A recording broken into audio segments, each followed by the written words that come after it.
Bienvenue dans cet épisode un peu particulier, puisque épisode hors série. Vous avez été nombreux à nous demander quand est-ce que reviendrait We Love TFTC. Eh bien ça revient aujourd'hui, mais de manière différente, puisque le confinement nous empêche de tourner des épisodes sous la forme que vous connaissez. On espère que ça reviendra très vite, mais ce qui ne change pas, c'est qu'on va parler de films. Durant ce confinement, Aurélien, Guillaume et moi avons eu l'occasion de regarder beaucoup de films, et l'idée ça va être de vous en proposer 15, 5 chacun, qui nous ont marqués durant cette période de retranchement. Alors les mecs, d'abord, comment ça va ? Bah ça va franchement. Ça va bien et toi ? Ouais, ça se passe bien ? Franchement la forme. Nickel. Du coup, comme on est des fondus de cinoche, tous les trois, on a maté beaucoup de films. Moi, depuis le début du confinement, j'ai maté un film par jour, un film tous les soirs. Ah ouais. Donc j'ai pu en voir une quarantaine, cinquantaine là, depuis Ouais. le début. Et voilà, donc l'idée, ça va être de parler d'un film chacun. Et on va faire ça à tour de rôle. Et on va commencer avec un film que Guillaume a vu durant ce confinement. Quel est ce film, Guillaume ? Et bien figure-toi que je suis un peu comme toi, pendant le confinement j'en ai profité pour me cultiver, alors outre les séries et les films, j'en ai vu à peu près une cinquantaine aussi. J'ai regardé des Simpsons, j'ai regardé The Office, j'ai regardé Seinfeld, j'ai regardé 1000 trucs, et j'ai regardé Cujo. Est-ce que vous voyez ce que c'est Cujo ? Waouh. Ah. Ce Bah oui, film de... c'est un film qui m'a traumatisé quand j'étais petit, ça. Quelle Cujo. idée un peu. Voilà, ce film de 1983 réalisé par Lewis Teague, à qui on doit Le Diamant du Nil et Alligator, pour ne citer que. Et avec Dee Wallace qui est pour ceux qui remettent la mère dans E.T. évidemment. Ah. Et en fait, l'idée du film, c'est que c'est adapté d'une nouvelle de Stephen King. Nouvelle de Stephen King qui, je l'ai appris après, lui a valu des foudres et il a jamais autant reçu de lettres d'insultes après cette nouvelle. Parce que je vous dévoile pas la fin Mais du... c'est souvent le cas, j'ai l'impression. Hein. Quand King écrit, il y a toujours des fans comme ça qui soit adorent le film, soit le détestent. On se souvient que King avait détesté le Shining de Kubrick. Ouais. Donc à chaque fois que les livres de King sont adaptés, ça prête toujours à polémique. Et donc en fait, l'histoire c'est une famille, donc un couple et un enfant qui sont sur le point de se séparer. En gros, ça c'est la toile de fond. Mais surtout, à cause de problèmes mécaniques, ils vont chez un mécanicien un peu reculé dans la campagne. Et ce fameux mécanicien a un chien qui est un Saint-Bernard. Et ce Saint-Bernard a été mordu au début du film par une chauve-souris. Chauve-souris qui lui a refilé la rage, évidemment. Aïe. Comme par hasard. Et comme par hasard. Et en fait, donc, ce fameux... ça se passe... l'action principale, ça se passe dans un huis clos où la mère et le fils sont coincés dans la voiture. Et le chien rôde autour. Chien qui a déjà tué son maître. Il a déjà tué plusieurs personnes. Et en fait, elle n'arrive pas à sortir et son fils est en souffrance, parce que ça fait déjà 2 jours. Le père est en voyage pour des affaires, etc. Et donc, pourquoi je vous parle de ce film ? Parce que bon, déjà, c'est une sorte de classique un peu du film... comment dire ? C'est pas vraiment un film d'épouvante, c'est plus un film d'oppression, on va dire. D'angoisse. Et ouais, c'est un peu l'anti-Beethoven absolu. Anti-Beethoven parce que bon voilà, donc le Saint-Bernard il est évidemment très méchant. Bien que Beethoven, il est un peu dark. Hein. Tu sais, je l'avais revu il y a pas longtemps. Ouais. Et au début du film, il y a des expériences sur les chiens et tout. ouais c'est un peu, tu vois, c'est un peu sombre. Ouais, mais en lui-même, le personnage de Beethoven, il est gentil, quoi. Alors que là, vraiment, Bah ce oui. chien, c'est pas un gentil toutou. Mais bon, il est malade, c'est pas de sa faute. Et en fait, pourquoi je vous parle de ce film ? Ce qui est intéressant, c'est que donc c'est Dee Wallace qui est la star de ce film, et elle sort de E.T. à l'époque. E.T. qui a été un méga gros carton. Et en gros, elle connaissait le producteur dont le nom m'échappe, mais avec qui elle avait tourné Hurlement avant E.T. Et elle avait dit, ouais. Tu me proposes ce que tu veux et je le ferai parce que j'adore, je t'adore, etc. Donc après E.T., il lui propose Cujo. Donc si ça avait été un boulard, elle aurait dit oui. Figure-toi que non, parce qu'apparemment elle fait jamais je regardais les bonus, elle fait jamais de scènes érotiques et elle a accepté juste parce que c'était son mari qui jouait dedans. Bon bref. Et en tout cas, a priori, bon choix pour l'époque, mais mauvais choix en réalité parce que finalement à cause de ça, elle est restée un peu cantonnée dans ses rôles de science-fiction, mi-film, un peu pas nanar, tu vois, mais elle a fait Critters 1, Critters 2 après, elle a fait vraiment des trucs un peu bon. Ouais. Bref, et en tout Mais cas... tu vois, elle, je la vois un peu comme le rôle de la maman. Tu sais, la maman des enfants en banlieue, etc. Tu vois, Exactement. vraiment le rôle de la maman. Et ben c'est pour ça qu'elle a été engagée. Et en gros, elle disait c'est un rôle hyper dur pour une femme. C'est ça qui m'a poussé à le faire. Parce qu'en gros, elle doit protéger son fils, etc. Son fils qui n'est autre que Danny Pintoro. Est-ce que vous vous souvenez de Danny Pintoro ? Mais oui, c'est Madame est servie. C'est le fils de Madame est servie. C'est Jonathan dans Madame est servie. Et en fait, c'était son premier rôle au cinéma. Il avait 6 ans. Et pourquoi je vous parle de ça ? Parce que Danny Pintoro, dans ce film, il est exceptionnel par contre. Pour un enfant de 6 ans, c'est incroyable. Il fait vraiment des scènes où on y croit à fond. Genre, vraiment, il fait des crises de nerfs, il pleure, etc. Il a des convulsions, il bave, il est incroyable. Et Ouais, il est bon. Et il y a aussi Billy Jane. Je sais pas si vous voyez qui c'est, Billy Jane. C'est Mickey dans Non. Parker Lewis. Ah ouais. C'est le deuxième. C'est pas Parker Lewis, c'est pas Jerry, c'est le rocker là. Et lui aussi, il est dedans et c'est le fils du fermier. En tout cas, Mais tu sais, le film La Cujo, ça me fait penser que dans l'histoire, il y a eu pas mal de films avec des chiens qui tiennent le rôle principal en étant méchants. Je sais pas si vous vous souvenez d'un film français qui est assez méconnu mais qui est très cool qui s'appelle Baxter. Ah, bien si, sûr, Baxter, Baxter, Baxter, Film des années 80. que j'ai dans ma collection, très que j'ai dur. toujours pas regardé. Ouais, faut que je le regarde. Qui est très dur à regarder. Et il y a un autre film aussi qui est excellent qui s'appelle Dressé pour tuer. C'est un film de 82, je crois. C'est réalisé par Samuel Fuller. Et en gros, c'est l'histoire d'un chien qui est, entre guillemets, raciste, qui est dressé pour détester les Noirs, en fait. Sympa. Et voilà, mais c'est vraiment un grand film de Fuller. Et ça, je le conseille à fond. Et dans l'histoire, comme ça, il y a plein de films avec des chiens méchants. Yeah. Et c'est des films... Yeah. Quand tu les regardes quand t'es petit, t'es vraiment traumatisé après. Il y a Air Bud Ouais, aussi. exactement. Il y a Air Bud qui Air Bud, traumatise pas mal. effectivement. Mais il y a et du coup ce film en fait ce qui est intéressant donc c'est que effectivement donc c'est ce film de chien méchant mais ça a été adapté de cette nouvelle de Stephen King. Stephen King quand ils ont fait le film dit Wallace elle a dit en revanche bon je vous spoil un peu mais je vous spoil pas vraiment. En revanche à la fin de la nouvelle le petit il décède. Moi je peux pas jouer dans un film où le petit il meurt, c'est pas possible. Stephen King il a dit de toute façon, j'ai jamais reçu autant de lettres d'insultes que cette fois où j'ai fait mourir ce petit dans Cujo. Donc vous pouvez bien changer la fin, ça me dérange pas. Et du coup, ils ont changé la fin, ils ont pas fait. Non, il y a une le petit. règle, ne jamais tuer les enfants et ne jamais tuer les animaux au cinéma. Exactement, sinon le et spectateur ne jamais les taper frontalement, parce qu'en fait, quand le film est sorti, ils ont eu des méga critiques de l'association des défenses des animaux qui montrait les chiens enragés, qui faisaient une mauvaise pub aux chiens en réalité. Et alors qu'en fait, c'est un super. Enfin, j'ai passé un super bon moment, et en fait. Ce fameux Danny Pintoro, on se demande, tout le monde lui a demandé s'il avait été traumatisé par ce film, parce que pour un enfant de 6 ans, c'est quand même un lourd truc à porter, être enfermé dans une voiture séquestré par un chien enragé. Et en fait, si tu vois les bonus, il fait une interview, il dit mais non, mais trop pas, j'étais trop content, je voyais les envers du cinéma, j'étais coincé dans une belle voiture, il y avait plein de chiens autour de moi, et tous les matins, il y avait un mec qui repeignait les petites traces de pattes des chiens sur la voiture pour que ça paraisse vrai. Franchement, j'ai passé un super moment, et moi aussi, j'ai passé un super moment devant ce film. Quelle conclusion! Alors justement, l'idée, ça va être de finir à chaque fois en donnant une note sur 10 à ce film. Ah ouais. Alors quelle est ta note sur 10 à ce film? Alors la note sur 10, j'irai pas jusqu'au 10 sur 10, j'irai jusqu'au... On passe un bon moment, c'est pas non plus un film incroyable en vrai. Je mettrais un 7. Bah écoute, moi j'aurais donné la même note à Cujo. Un 7, Ça va, tranquille, un petit 7. On est là. Ouais, on passe un on bon passe un bon moment. moment. Eh bien, très bien. Cujo, premier film de Guillaume durant ce confinement. Je vais passer à Aurélien. Ouais. Un des 5 films que tu as regardé qui t'ont marqué durant le confinement. Alors, un des 5 films, c'est pareil, j'ai regardé quand même pas mal de films comme vous, et il y en a un que j'avais vraiment envie de regarder dès le début du confinement, parce que je pense qu'il me faisait voyager, et que j'en avais bien besoin. C'est un film de John Milius, sorti en 1978, qui s'appelle Big Wednesday, en américain, et en français, J'ai jamais c'est vu. assez exceptionnel. En français, il avait 2 noms, Graffiti Party et American Party. Ça n'a aucun sens. En fait, il partait du concept de American College, qui est sorti la même année, qui est Animal House, le fameux film de John Landis avec John Bellucci, qui parle un peu de la vie des facs aux États-Unis et qui est hyper culte si vous ne l'avez pas vu, les auditeurs. Et en gros, ils ont voulu en fait, tout ça, ça découle de American Graffiti. Donc je pense qu'ils n'arrivaient pas à savoir. De George Lucas, c'est ça? Exactement, qui est un peu le premier film qui a rencontré le succès pour George Lucas, 5 ans je crois avant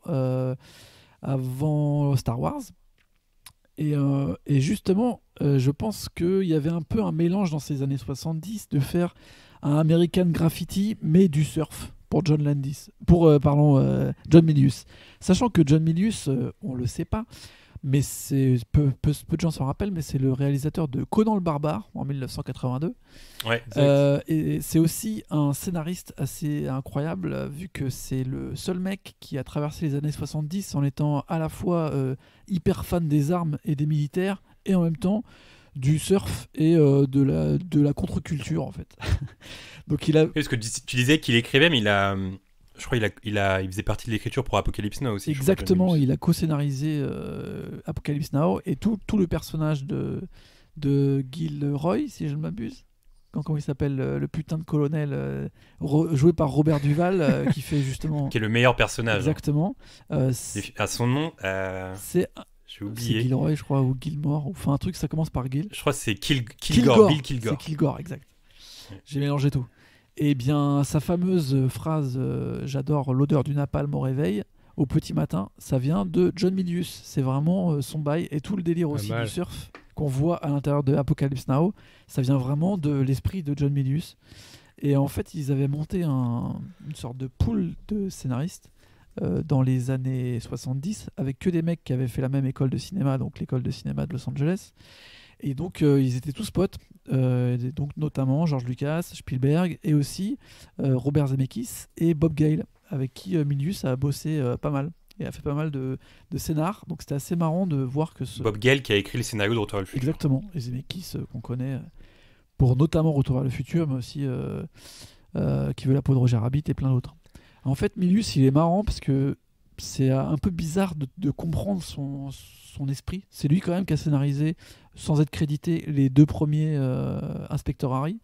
Donc il a quand même un côté un peu brut, un peu justice frontale, on va dire. Et en même temps, là, donc Big Wednesday, pour revenir sur ce film, c'est son film le plus personnel, parce que c'est un mec qui est vraiment surfeur et qui voulait vraiment faire un film qui parle des générations 60-70 en Californie qui ont vécu le surf comme un peu une contre-culture totale, tu vois. Ouais. Et donc, ce qui est intéressant, vraiment, c'est que le film devait sortir normalement à l'été 77, en même temps que Star Wars et Rencontre du troisième type.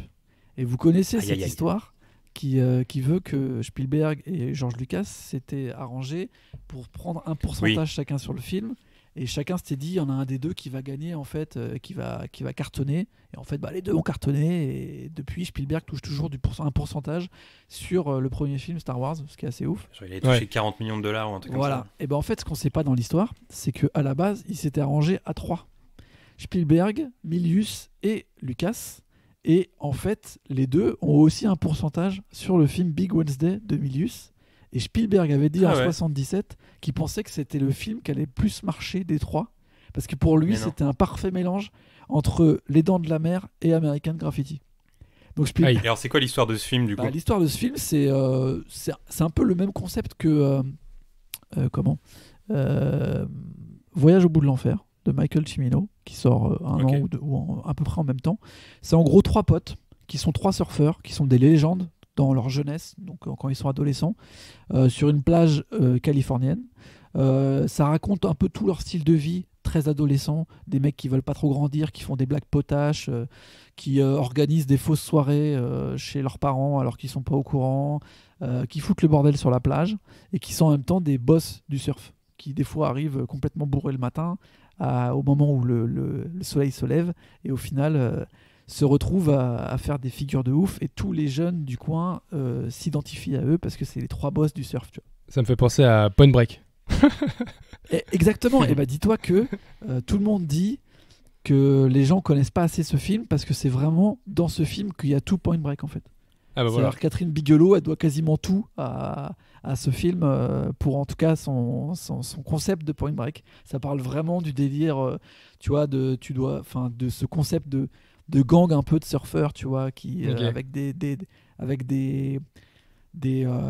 fonctions spectaculaires, enfin des trucs un peu particuliers, des règles, tu vois, qu'il faut pas trop mettre en avant. Et en fait, ils voulaient vraiment en faire un bon film parce qu'il y avait eu très peu de films vraiment bien réalisés sur le surf. Il y avait eu beaucoup de vidéos un peu amateurs de sport, tu vois, mais il n'y avait pas eu un film qui parlait réellement de la culture du surf et en fait aussi de la culture, un peu de l'aspect social de ce qui se passe dans les années 60 et 70 aux États-Unis. C'est en ça que ça se rapproche de Voyage au bout de l'enfer.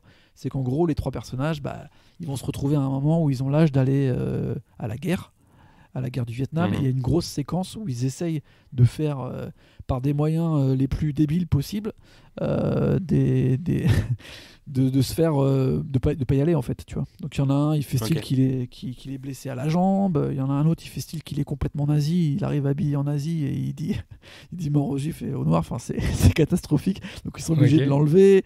Il y en a un autre qui s'asperge de caca et d'alcool pour faire croire qu'il est complètement fou. Et donc ils essaient tous de pas y aller. Et sur les 3, il y en a quand même un qui va y aller. Et tu vois tout en fait en filigrane à travers 4 saisons, en fait. Ils font genre été, automne, hiver et printemps. Mais en fait, c'est 4 époques différentes de leur vie. Donc leur jeunesse, le moment où c'est un peu le problème avec la guerre, le côté plus social et comment chacun aborde le truc, quand ils sont un peu plus adultes et un peu plus tard quand ils deviennent un peu vieux, quoi, tu vois.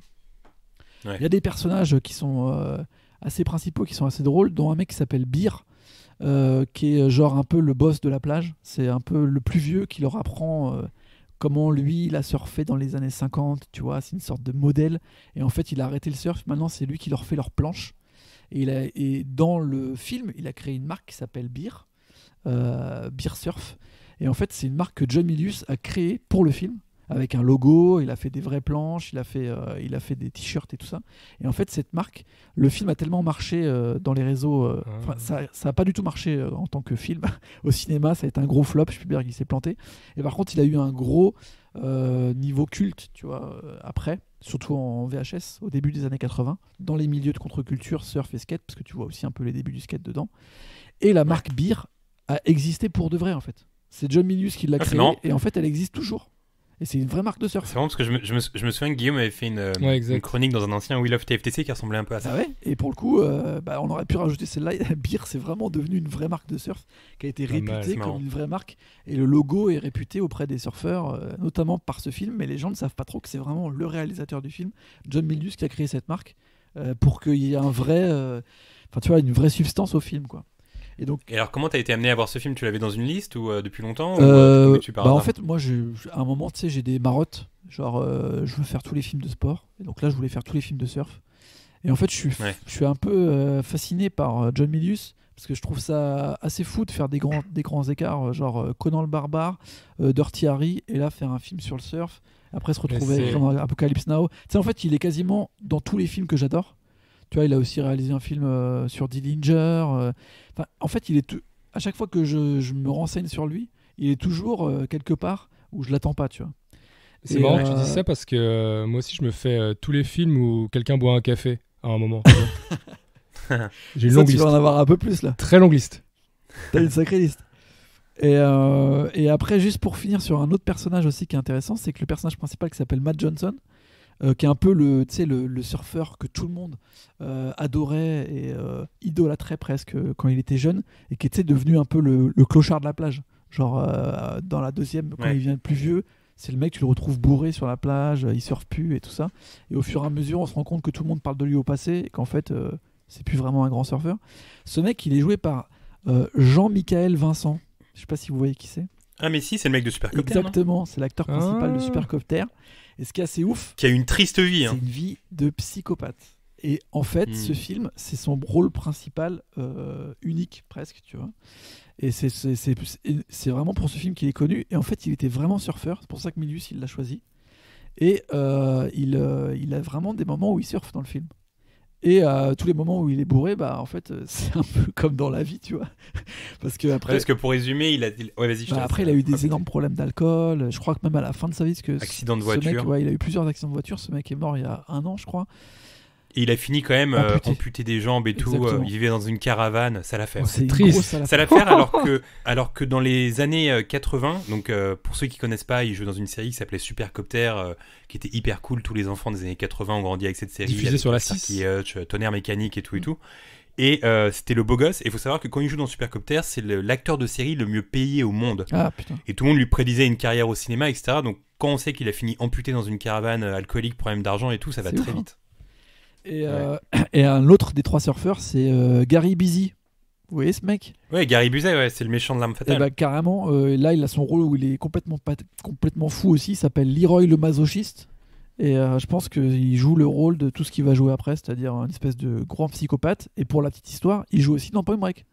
Et il joue aussi un flic surfeur. Ah oui, c'est vrai. Et c'est marrant que tu dis ça parce que dans un des films que j'ai sélectionné aujourd'hui, il y a aussi Gary Busey, on en parlera tout à l'heure. Combien tu mettrais sur 10 à ce film? En fait, en termes de réal, je pense que on sent que John Milius, il a mis beaucoup de lui dedans. Donc il y a des fois où on sent que c'est trop forcé. Donc c'est pas un grand film si tu kiffes pas le surf, tu vois. Par contre, il y a des super images de surf et pour les années 70, c'est quand même assez fort. Donc je lui mettrais un bon 8 quand même. Moi j'ai kiffé. Ah, 8 sur 10, ça va, 8. Mais en fait, 8, attention, 8, ça va chercher dans les grands films. Pourquoi? C'est parce que je pense que c'est un film qui mérite d'être mis justement à côté de Apocalypse Now, Voyage au bout de l'enfer, et American Graffiti, tu vois. En fait, je pense que Spielberg, il avait raison. C'est juste que il est un petit peu moins bien réalisé. Et en fait, Milius, il l'a pris tellement mal, le fait que ce film n'ait pas été pris à sa juste valeur, que ça a changé complètement la suite de sa carrière. Donc rien que pour ça, et pour le personnage et tout, la musique, je mets un 8. Très bien. Moi, je vais vous parler d'un film, le premier film que j'ai vu au début du confinement, que je voulais voir depuis longtemps. Parce que j'ai plein de DVD chez moi, mais il y a plein de films dans ma bibliothèque que j'ai encore jamais vus. Et parmi ces films, il y en a un qui s'appelle Near Dark. C'est un film qui est sorti en 1987, film réalisé par Catherine Bigelow. Catherine Bigelow, on la connaît, on parlait justement de Point Break, donc il y a des ponts qui se font là depuis tout à l'heure. Elle a réalisé Point Break, elle a réalisé Des Mineurs et Zero Dark sorti, plein de films. Catherine Bigelow, on la connaît aussi parce qu'à l'époque, elle formait un couple de feu avec James Cameron. Et si je dis ça, c'est parce qu'ils ont eu l'habitude de travailler beaucoup ensemble à l'époque. Et Near Dark, c'est un film assez spécial. En fait, à l'époque, elle voulait réaliser un western, Catherine Bigelow. Sauf que dans les années 80, là on est en 87, c'était hyper démodé de faire des westerns. Du coup, les studios lui disaient il n'y aura pas de financement pour un western. Nous, ce qu'on veut, c'est des films d'horreur, parce que c'était vraiment la mode des films d'horreur dans les années 80. Du coup, elle est revenue vers les producteurs en leur disant je vais faire un western horrifique. Et elle fait ce film qui est une sorte de film de vampire western d'horreur. Il y a un mix des trois qui est assez marrant. Et en gros, c'est l'histoire d'un jeune fermier dans l'Arizona qui, un soir, rencontre une jeune fille qui est assez mystérieuse. Et il a une sorte de coup de cœur pour elle. Ils passent la soirée ensemble. Et le lendemain matin, en fait, elle le mord au cou. Et le mec devient un vampire. Du coup, ce qui fait que lui, il est obligé de traîner avec cette meuf qui, elle, a une bande de vampires. Ils sont 5-6. Et il va devoir apprendre à tuer pour se nourrir de sang. Sauf que lui, dans son mental, c'est encore un humain. C'est qu'il n'a pas envie de tuer des gens pour boire leur sang, en fait. Ouais, pas mal. Mais le problème, c'est que le soir, il est en galère de ouf parce que s'il boit pas de sang, il meurt. Ce qui fait que la meuf qu'il a rencontrée, qui a de l'empathie pour lui, se coupe au poignet tous les soirs et lui, il suce son sang au poignet pour pouvoir survivre. Ce qui saoule les autres membres du groupe parce que il commence à dire à la meuf apprends-lui à tuer des gens parce qu'on va pas se traîner ce boulet qui suce ton poignet tous les soirs, quoi. Et le film est hyper cool. Et là où je parlais de James Cameron, c'est parce qu'il y a pas mal de ponts. Dans ce film, il y a Lance Henriksen. Lance Henriksen, c'est Bishop dans Aliens. Ouais. Donc il a tourné avec Cameron. Il y a aussi Bill Paxton, qui est un des vampires, qui a un super rôle dans le film. Et Bill Paxton a aussi joué dans Aliens. Il y a un troisième personnage qui a joué dans Aliens de Cameron, c'est Jeanette Goldstein. Et Jeanette Goldstein, c'est la meuf un peu badass dans Aliens, avec sa grosse mitraillette et son bandana là, autour de la tête. Mais ils ont fait le film et en Jeanette même temps, Goldstein... Ouais, mais en fait, il y a un an d'écart entre les deux, parce que je crois qu'Alien c'est 86 et Near Dark c'est 87. Et Jeanette Goldstein, elle joue dans Aliens et on la connaît aussi dans Terminator 2, autre film de James Cameron, parce qu'elle joue la nana qui plante son mari avec son bras quand il boit du lait, là, vous vous en souvenez ? C'est la belle-mère de John Connor. Ah oui. Jeanette Goldstein. Okay. Et donc, elle joue dans ce film. Et il y a même un autre mec qui a joué avec Cameron. C'est le type qui se fait voler ses fringues par Schwarzy dans Terminator 2. Okay. Donc on sent qu'il y a cette connexion Cameron Bigelow où ils se prêtent un peu les acteurs, et le vice il va encore plus loin parce que dans Near Dark, à un moment donné, les vampires ils marchent dehors et ils passent devant un cinéma, et sur la devanture du cinéma en gros il y a écrit Aliens. Donc il y a vraiment un pont entre Aliens et Near Dark, c'est assez marrant.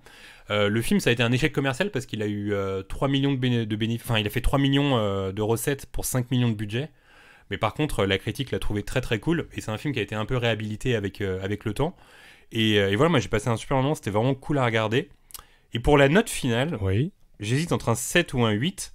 Mais du coup 8 ça me paraît élevé maintenant du coup. Donc je vais mettre un 7. Du coup je vais mettre un 7,5 sur 10 pour Near Dark. Parce que c'est mieux que Cujo. Je vous conseille vraiment. C'est ça que tu veux dire.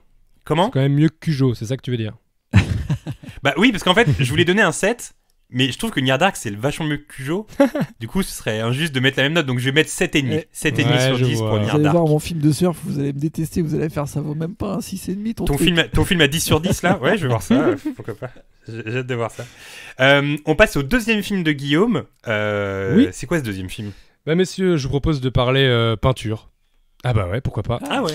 T'es comme ça, toi. En 2018 sort le film At Eternity... Oh, c'est dur à dire, dis donc. At Eternity's Gate, avec l'accent. Est-ce que vous voyez ce que c'est ? C'est réalisé par Julian Schnabel, qui a fait Le Scaphandre et le Papillon. Oui, Le Scaphandre et le Papillon. Basquiat et Lauritz Berlin, bon bref. Et en tout cas, c'est avec William Dafoe. C'est la vie de Van Gogh. Est-ce que vous voyez ce truc ? Ah, mais je voulais le voir, ce film. J'avais vu les bandes annonces. Ça me chauffait à fond. Figurez-vous. Et ouais, c'est le mec qui se coupe l'oreille. On peut résumer sa carrière à ça, je pense. Le mec, c'est juste un des plus grands peintres de tous les temps. Évidemment, donc Van Gogh, qui est le peintre qui a donné ses prémices à l'expressionnisme, qui est un grand peintre du 19e siècle. Renseignez-vous, tapez ça dans Google. Je vais pas vous faire un cours de peinture, mais c'est un film avec William Dafoe, Oscar Isaac, que vous voyez ce qu'il c'est le mec de History of Violence. Vous voyez ça? Ah ouais, Non, pas du tout. Pas du tout. The History Most of Violence. Violent Year. The Most Violent Year, pardon, excusez-moi. Et Mads Mikkelsen, qu'on adore, qui joue un prêtre dans ce film. Et en fait, ce qui m'a beaucoup plu... Moi, je le déteste, personnellement. Ah, tu l'aimes pas? Non, je rigole. Il y a des gens qui l'aiment pas. Parce que quand on dit qu'on adore, on est censé tous l'adorer. C'est vrai. C'est vrai. Et en fait... Mais c'est vrai qu'on l'aime bien. En fait, ce qui m'a beaucoup plu dans ce film, bon, déjà, j'ai trouvé ça très très beau, très poétique. En fait, si vous voyez l'affiche du film, bon, William Dafoe, il est exceptionnel.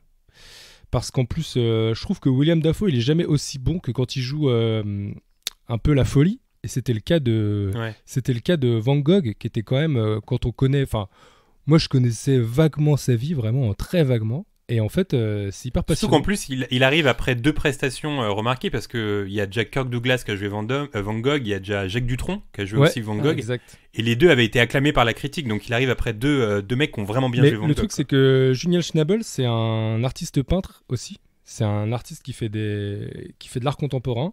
Et du coup, ça, je trouve que ça se ressent vachement dans ce film. En vrai, si vous voyez l'affiche, donc il est devant un mur jaune. Et le jaune, ça va être la dominante de tout le film. Il y a un vrai travail esthétique autour de cette couleur. Et il y a surtout un vrai travail où on aurait pu se dire... si on parle de peinture, on va parler de cadre, on va parler de... Comment dire? En fait, il a pris le parti de tout filmer quasiment caméra au point, quoi. Donc ça bouge, c'est hyper volatile, tu sais, c'est hyper... Il y a beaucoup d'action dans les plans, en fait. Sur des plans où il n'y a rien. Tu sais, les films, parfois, c'est mal cadré, il perd le point, il le reprend, etc.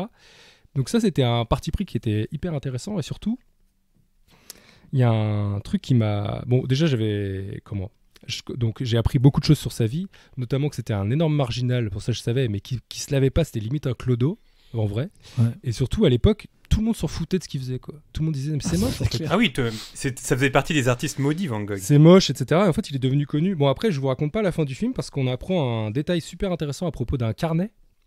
Et vraiment, je vous conseille de voir ça, parce qu'on apprend ça... Non, mais ça, on sait. C'est pas les correspondances avec son frère, Théo, non? Non, pas du tout. En fait, c'est... Bon, je vous raconte, alors. Parce que c'est... Bah non, si c'est un spoil, non. C'est quand même... Enfin, c'est un spoil sur... En fait, tu sais, ce film, il se termine sur l'anecdote, et carrément, l'anecdote, elle est écrite à propos du carnet. Parce que c'est un truc que je savais pas du tout, et c'est fou. Ah bon? C'est genre vraiment... C'est une anecdote tabzienne à propos de Van Gogh. Bah alors, tu vois, là, tu nous teases très bien, donc vaut mieux pas le dire. Voilà, je vous le dis pas. Je suis teasé, du coup. Et je dois tirer mon chapeau aussi à Tatiana Lissovskaya, qui est une pianiste russe qui a fait la BO de ce film et que j'écoute sur Spotify parce qu'en fait c'est une BO avec que du piano. Et je pense qu'elle a dû le réaliser, ce genre de BO où tu regardes les images et tu joues par-dessus, parce que c'est hyper j'allais dire expressionniste, mais c'était le bon mot en fait, parce que ça parle de Van Gogh. Franchement, c'est hyper réussi. Et voilà, j'ai passé un très bon moment, j'ai trouvé ça très très beau. T'as changé depuis le confinement, toi? Bah attends, parce que t'as pas entendu parler du 3e film encore. Ce 3e film, c'est un autre délire. En fait, je me souviens, j'avais vu la bande-annonce et je m'étais dit que visuellement, déjà, ça avait l'air très beau. C'est très très beau, ouais. Et en général, quand il y a William Dafoe, moi je suis toujours client parce que je trouve que ça fait partie des acteurs très... entre guillemets, pas sous-côté parce qu'il a quand même une carrière, mais sous-côté dans la mesure où je pense qu'il mériterait plus de considération. Mais William Dafoe, est-ce qu'il a vraiment fait de la tête d'affiche, tu vois? Non, c'est vrai qu'il est toujours... Je sais plus s'il est premier rôle. Non, il est pas premier rôle dans Platoon. Là, il est premier rôle dans ce film, mais tu sais, c'était un film qui a pas eu énormément de succès en réalité. Je pense que ce qui a rebuté les gens, c'est un film sur Van Gogh, un peu arty en vrai. Je déteste ce terme, mais c'est un peu ça. Mais franchement, prenez le temps de le regarder, quoi. Prenez le temps de le regarder, c'est un film hyper beau. Je peux évidemment pas mettre la même note que Cujo, faut pas exagérer. Alors combien sur 10? Mais comme j'étais parti très haut pour Cujo, parce que bon, maintenant je me rends compte. C'est vrai que t'as mis les bouchées doubles. Non, je vais mettre quand même un sacré 8, quoi, qui tire sur un 8,5. Parce que, 8 ouais, franchement. Non, mais franchement. Ah, 8,5 même. Ouais, par rapport au thème, à la façon de le traiter. Enfin, tu sais, qu'est-ce que tu veux dire? Tu veux mettre un 4 à la vie de Van Gogh? Qu'est-ce qu'on raconte? De quoi on parle? Faut pas mettre. C'était un moment où l'histoire elle est folle. Il y a plein de gens qui pourraient faire un film sur la vie de Van Gogh et en faire une merde. C'est vrai. Ouais, c'est vrai. Moi, je pense non, mais que celui-là était pas. J'ai adoré le traitement, j'ai adoré la photo, j'ai trouvé ça hyper beau. Donc je vais mettre 8 Voilà, c'était ma note. Bon, 8, très bien. J'ai Parfait. l'impression qu'il y a une surenchère dans cette émission.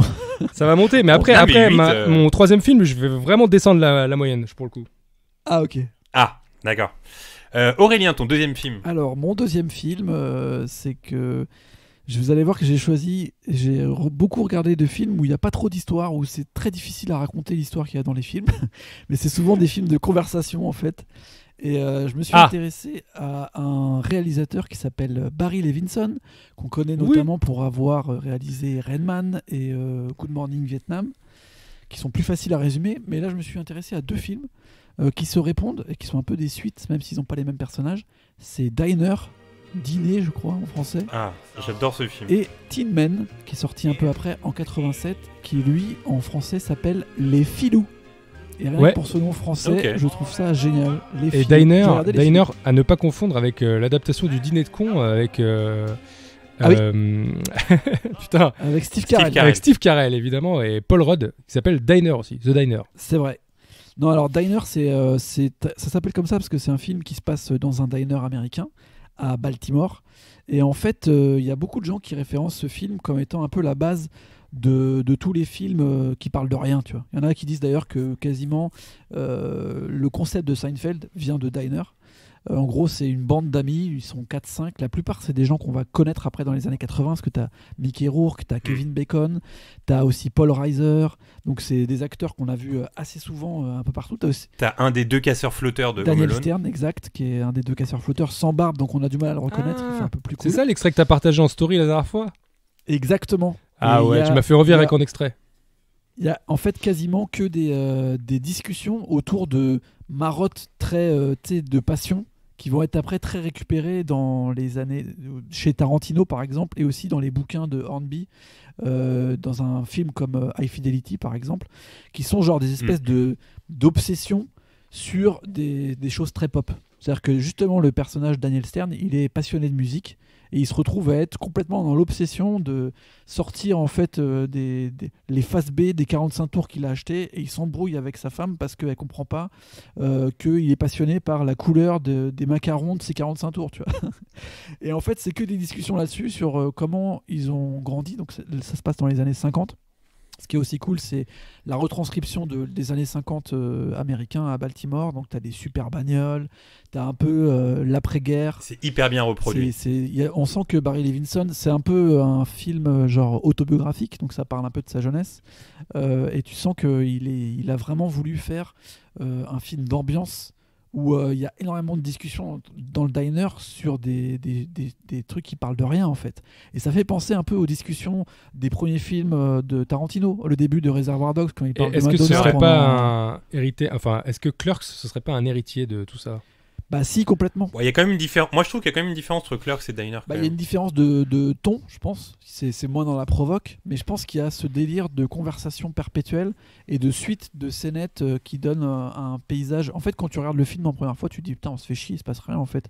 Et en fait, tu te rends compte que en faisant des petites scénettes comme ça, t'as vraiment des personnages forts qui ressortent et qui sont hyper cool. Ce film est surtout connu pour sa fameuse blague du popcorn, que je pense que tout le monde connaît à peu près, dans une sortie au cinéma, une fille qui met sa main dans un truc de popcorn et qui tombe sur quelque chose.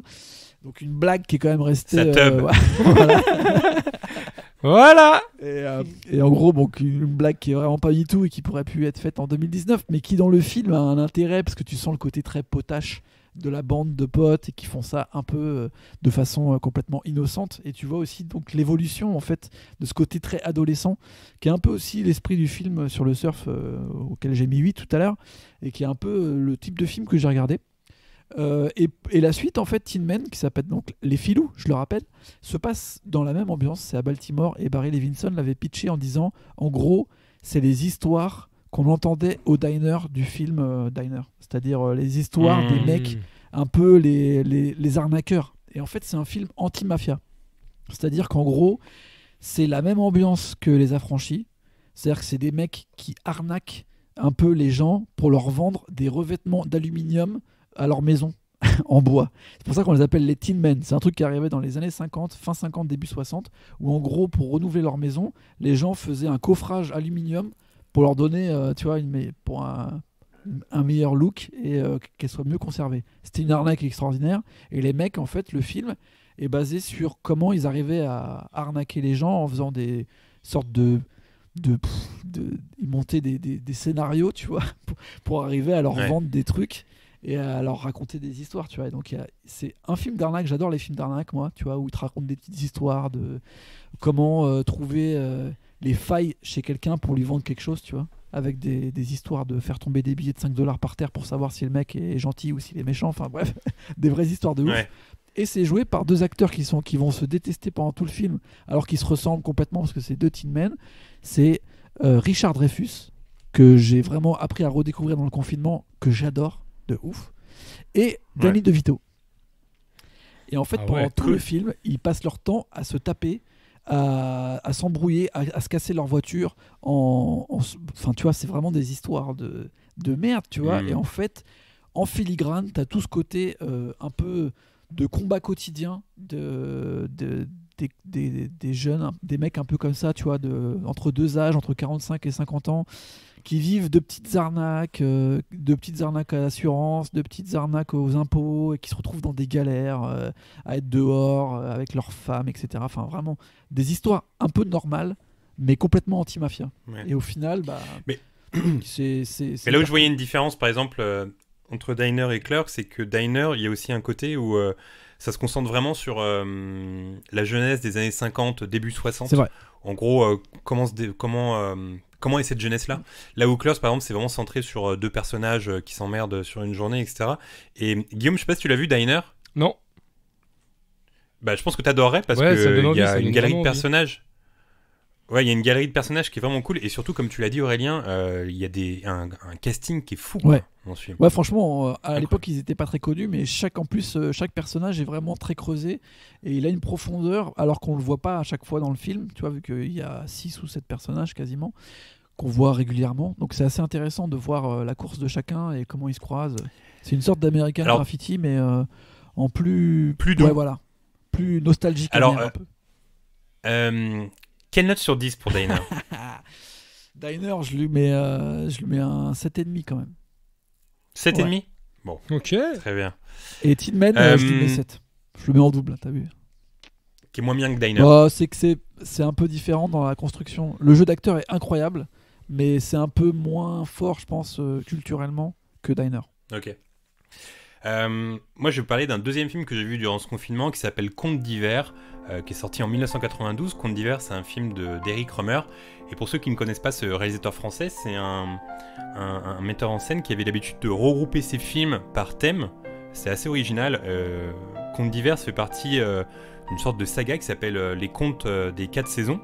Il y a eu contes d'été, contes d'automne, contes de printemps et contes d'hiver. Il l'avait déjà aussi fait pour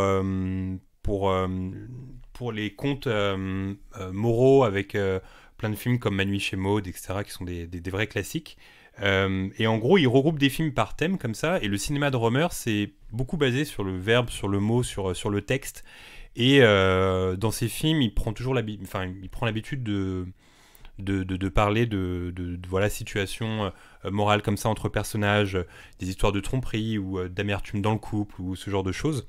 C'est hyper bien écrit. Il a l'habitude de travailler avec des acteurs amateurs, donc au niveau du jeu, on pourrait avoir tendance à se dire ça joue hyper mal, mais en fait c'est fait exprès. Il veut pratiquement jamais jouer avec des acteurs professionnels.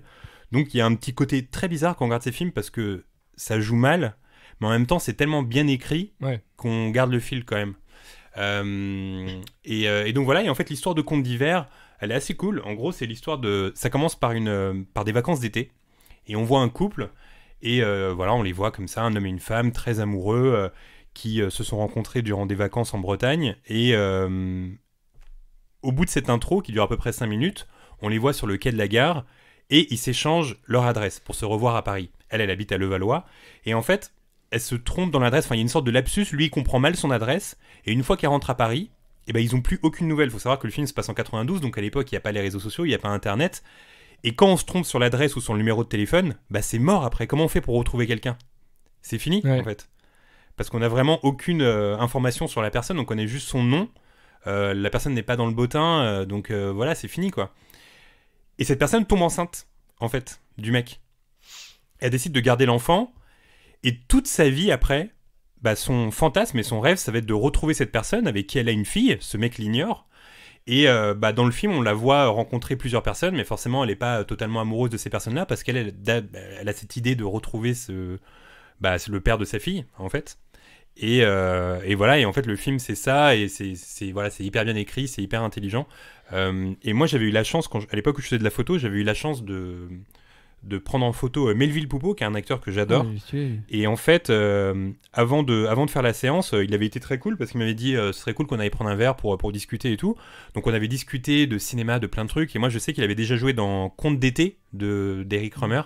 Et comme moi, je suis un gros fan d'Eric Rohmer, je vais parler de lui en lui demandant des souvenirs de tournage et tout. Et en gros, il m'avait dit que Eric Rohmer, c'était un réalisateur qui était hyper strict et qui voulait que les acteurs jouent le texte à la virgule. C'est-à-dire que si tu faisais une mauvaise intonation ou si tu disais un petit mot en plus ou en moins, il refaisait la scène, il voulait que le texte soit respecté à 100%. Ce qui fait que tous les films d'Eric Rohmer, il n'y a aucune place à l'impro et tout est respecté à la lettre. Et en gros, c'était hyper éprouvant de tourner pour lui parce qu'il refait tourner les scènes 1000 fois tant que c'est pas la bonne phrase et la bonne intonation, quoi. C'est ouf parce que c'est pas trop ce qui ressort de ces films, je trouve. On dirait que ça fait justement des scènes de vie. Enfin, on n'a pas l'impression que c'est écrit comme ça à ce point. Mais c'est pour ça que tout à l'heure je te disais que c'était intéressant cet alliage entre le texte et l'acteur amateur. C'est que cette sensation d'assister à une scène libre où les gens racontent ce qu'ils veulent, c'est parce que justement c'est des acteurs amateurs et qu'on a l'impression de voir des gens de la vraie vie. Tu vois. On n'a pas l'impression de voir des acteurs, c'est vraiment comme si tu voyais un documentaire en fait. Alors que c'est vraiment écrit à la virgule. Et si tu as déjà vu des films de Rohmer, Aurélien, tu vois à quel point c'est hyper bien écrit. Je sais pas si tu as déjà vu, Guillaume. Figure-toi que non. C'est vraiment depuis le temps que tu m'en parles, il faut que je m'y mette, mais je sais pas, j'ai jamais eu l'occasion pour l'instant. Ouais, il faut vraiment se mettre dans un mood, mais c'est vraiment vraiment bon. Et pour ce film, Conte d'hiver, qui est peut-être pas mon préféré, je pense que des contes des 4 saisons, c'est peut-être Conte d'été mon préféré, justement avec Melville Poupeau. Non, Conte d'hiver, je mets 8. Ah. Je mets un bon 8. Pour l'instant, on est gentil, ça se joue entre 7 et 10. Ouais, mais apparemment, ton troisième film fait baisser la note. Ah ouais, Guillaume, c'est quoi ton troisième film ? Les amis, on va passer de Eric Rohmer. On va passer d'Eric Rohmer à un film de Steve Pink. Vous voyez qui c'est, Steve Pink ? Non, ça me dit rien. Steve Pink, c'est un acteur et réalisateur. Il a réalisé 2 comédies que j'ai jamais vues, qui s'appellent Le Spa à remonter le temps. 1 et 2. Ah, mais c'est Hot Tub Machine là. Ah, mais ça me dit un truc. C'est avec des bons acteurs en plus, ça. Ouais. Sauf avec que là, Sandler et tout. En fait, ce qui s'est passé, c'est ça. C'est que je me suis dit, tiens, pour le fun, je vais regarder 21 Jump Street avec Jonah Hill. Bon. Ah, c'est bien ça. Qui est très drôle. Que j'ai trouvé très bien. Voilà, en effet. C'est vraiment un film. C'est l'été. UGC Ciné-Cité, popcorn, coca. Séance de 19h, 21 Jump Street. Ok. Et après, le lendemain, je me dis, je vais regarder 22 Jump Street. Bon, pourquoi pas. Bon, ok, moi bien. Mais la fin est marrante. Et après, je me rends compte que le soir d'après, je regarde True Story. Vous voyez ce que c'est, True Story ? Avec Jonah Hill et James Franco. Qui est un super film. Je crois que je l'ai jamais vu. Franco. Ou James Franco, il est un tueur. En gros, James Franco, il est censé avoir tué toute sa famille, mais est-ce que c'est lui ou est-ce qu'il est fou, etc. Et en gros, c'est Jonah Hill qui va essayer de le défendre. Bon bref, c'est pas le sujet, Mais sauf que là, je me suis dit, tiens, il y a un petit encart Jonah Hill sur Netflix, avec lui en photo, je vais cliquer, je vais regarder ça. Admis à tout prix, vous avez vu ce film ? Quoi ? Admis à tout prix ? Admis à tout prix. En gros... Non. C'est avec Jonah Hill et Justin Long. Justin Long, c'est un mec qui joue dans Dodgeball et Jeepers Creepers. Ouais. En vrai, moi, j'avais pas forcément son nom, mais je vois tellement sa gueule dans les trucs ados, un peu, tu vois, sur des campus. Il faisait pas les pubs pour Apple, sur lui, les campus et tout, tu vois. Je sais pas trop. Moyen. Mais en gros, je vous explique le plot du film.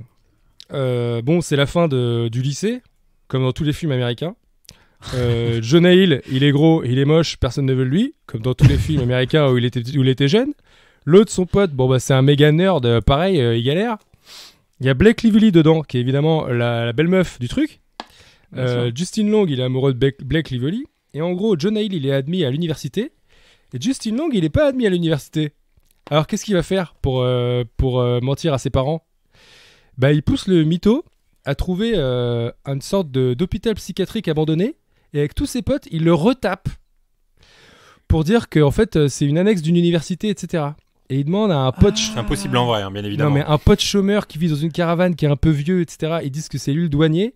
Et en gros, comme Jonah Hill, c'est un méga geek, il a créé un site internet de l'université où t'as juste à cliquer et t'es admis. Du coup, un jour, ça frappe à la porte de l'université et il y a tous les losers du pays qui se ramènent. Genre les punks, les skaters. Pour l'instant, c'est marrant. Les Le rastas, plot, les le début, trucs. il est marrant pour l'instant. Franchement, c'est tellement absurde que je ne l'ai pas terminé. Ça n'arrive jamais. Pourtant, je suis chez moi.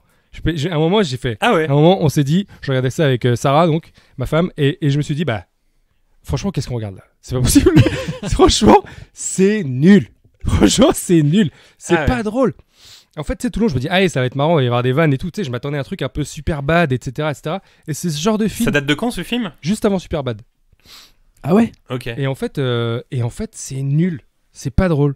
Il y a jamais un moment où ça se passe. T'sais. En gros, à un moment, tu sais, tout le long, il essaie de faire croire à ses parents que c'est une vraie fac.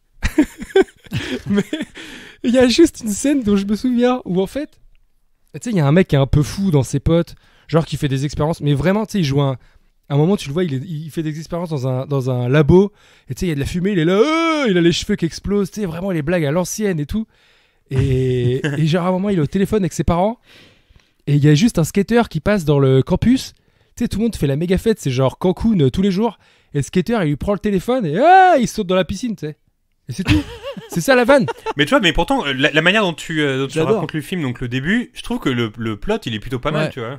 Non, mais Fais un franchement, podcast non. sur le film et je pense que ça peut marcher. Franchement, j'ai trouvé ça très très dur à regarder. Je l'ai pas fini.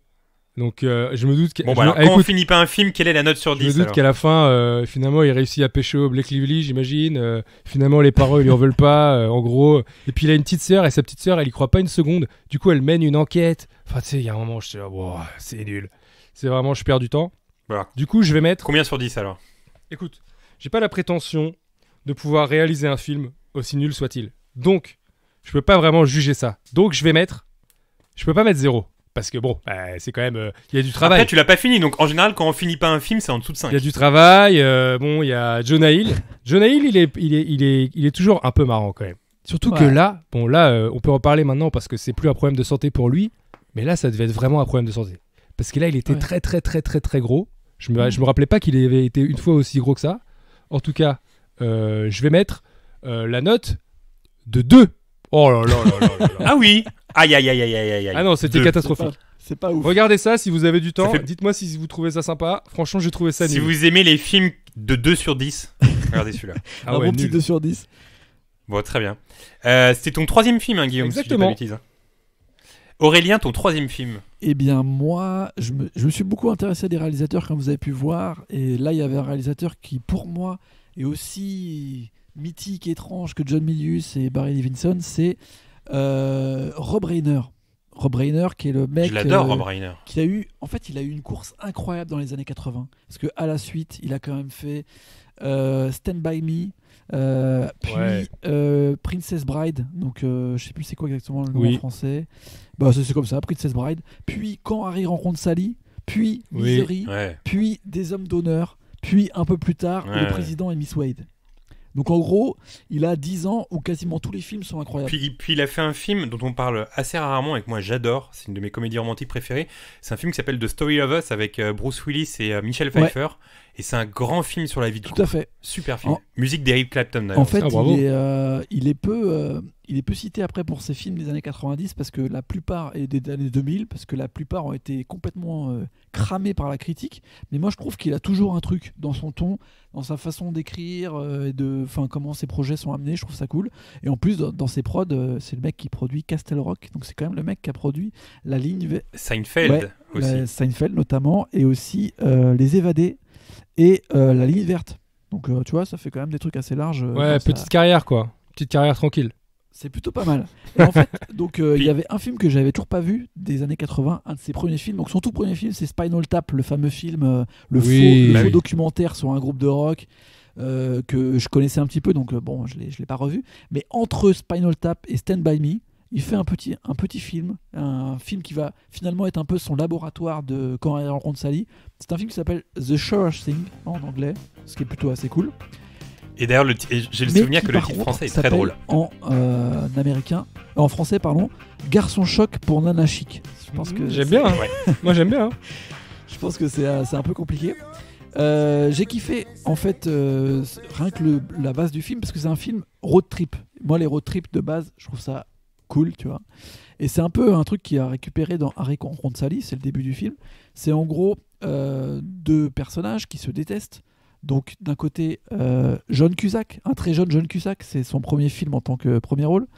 Et de l'autre côté, une actrice qui a beaucoup joué dans des séries qui se nomme Daphne Zuniga. Je pense que vous l'avez vu notamment dans Melrose Place, si je ne m'abuse. Daphne Zuniga. Ouais. Je regardais pas trop Melrose Place. Et en gros, c'est deux personnages qui sont complètement opposés, qui se détestent. Ils sont en fac à Boston, ou en tout cas dans le Massachusetts. Et ils vont décider de partir en Californie en voyage parce qu'elle veut retourner pour Noël voir son mec qui est en fac en Californie. Et John Cusack a un appel de son ancien pote qui était au lycée avec lui qui lui dit « Mec, t'es en train de galérer à Boston, tu te fais chier comme un rat mort. Je t'ai trouvé une meuf qui est prête à consommer avec toi. » Et c'est donc elle, la Sure Thing. C'est une chose sûre, c'est sûr. T'as un plan sûr en fait en Californie. Si tu viens pour Noël, je t'ai trouvé une meuf, c'est sûr, elle te kiffe. Je t'ai montré des photos, elle kiffe sur toi, voilà quoi. Et en fait, il se retrouve un peu comme dans Un ticket pour deux, tu vois, avec Steve Martin et John Candy. Ils se retrouvent à faire le voyage ensemble, alors que ils se détestent et qu'ils ont rien à voir ensemble, tu vois. Donc ils font de l'autostop.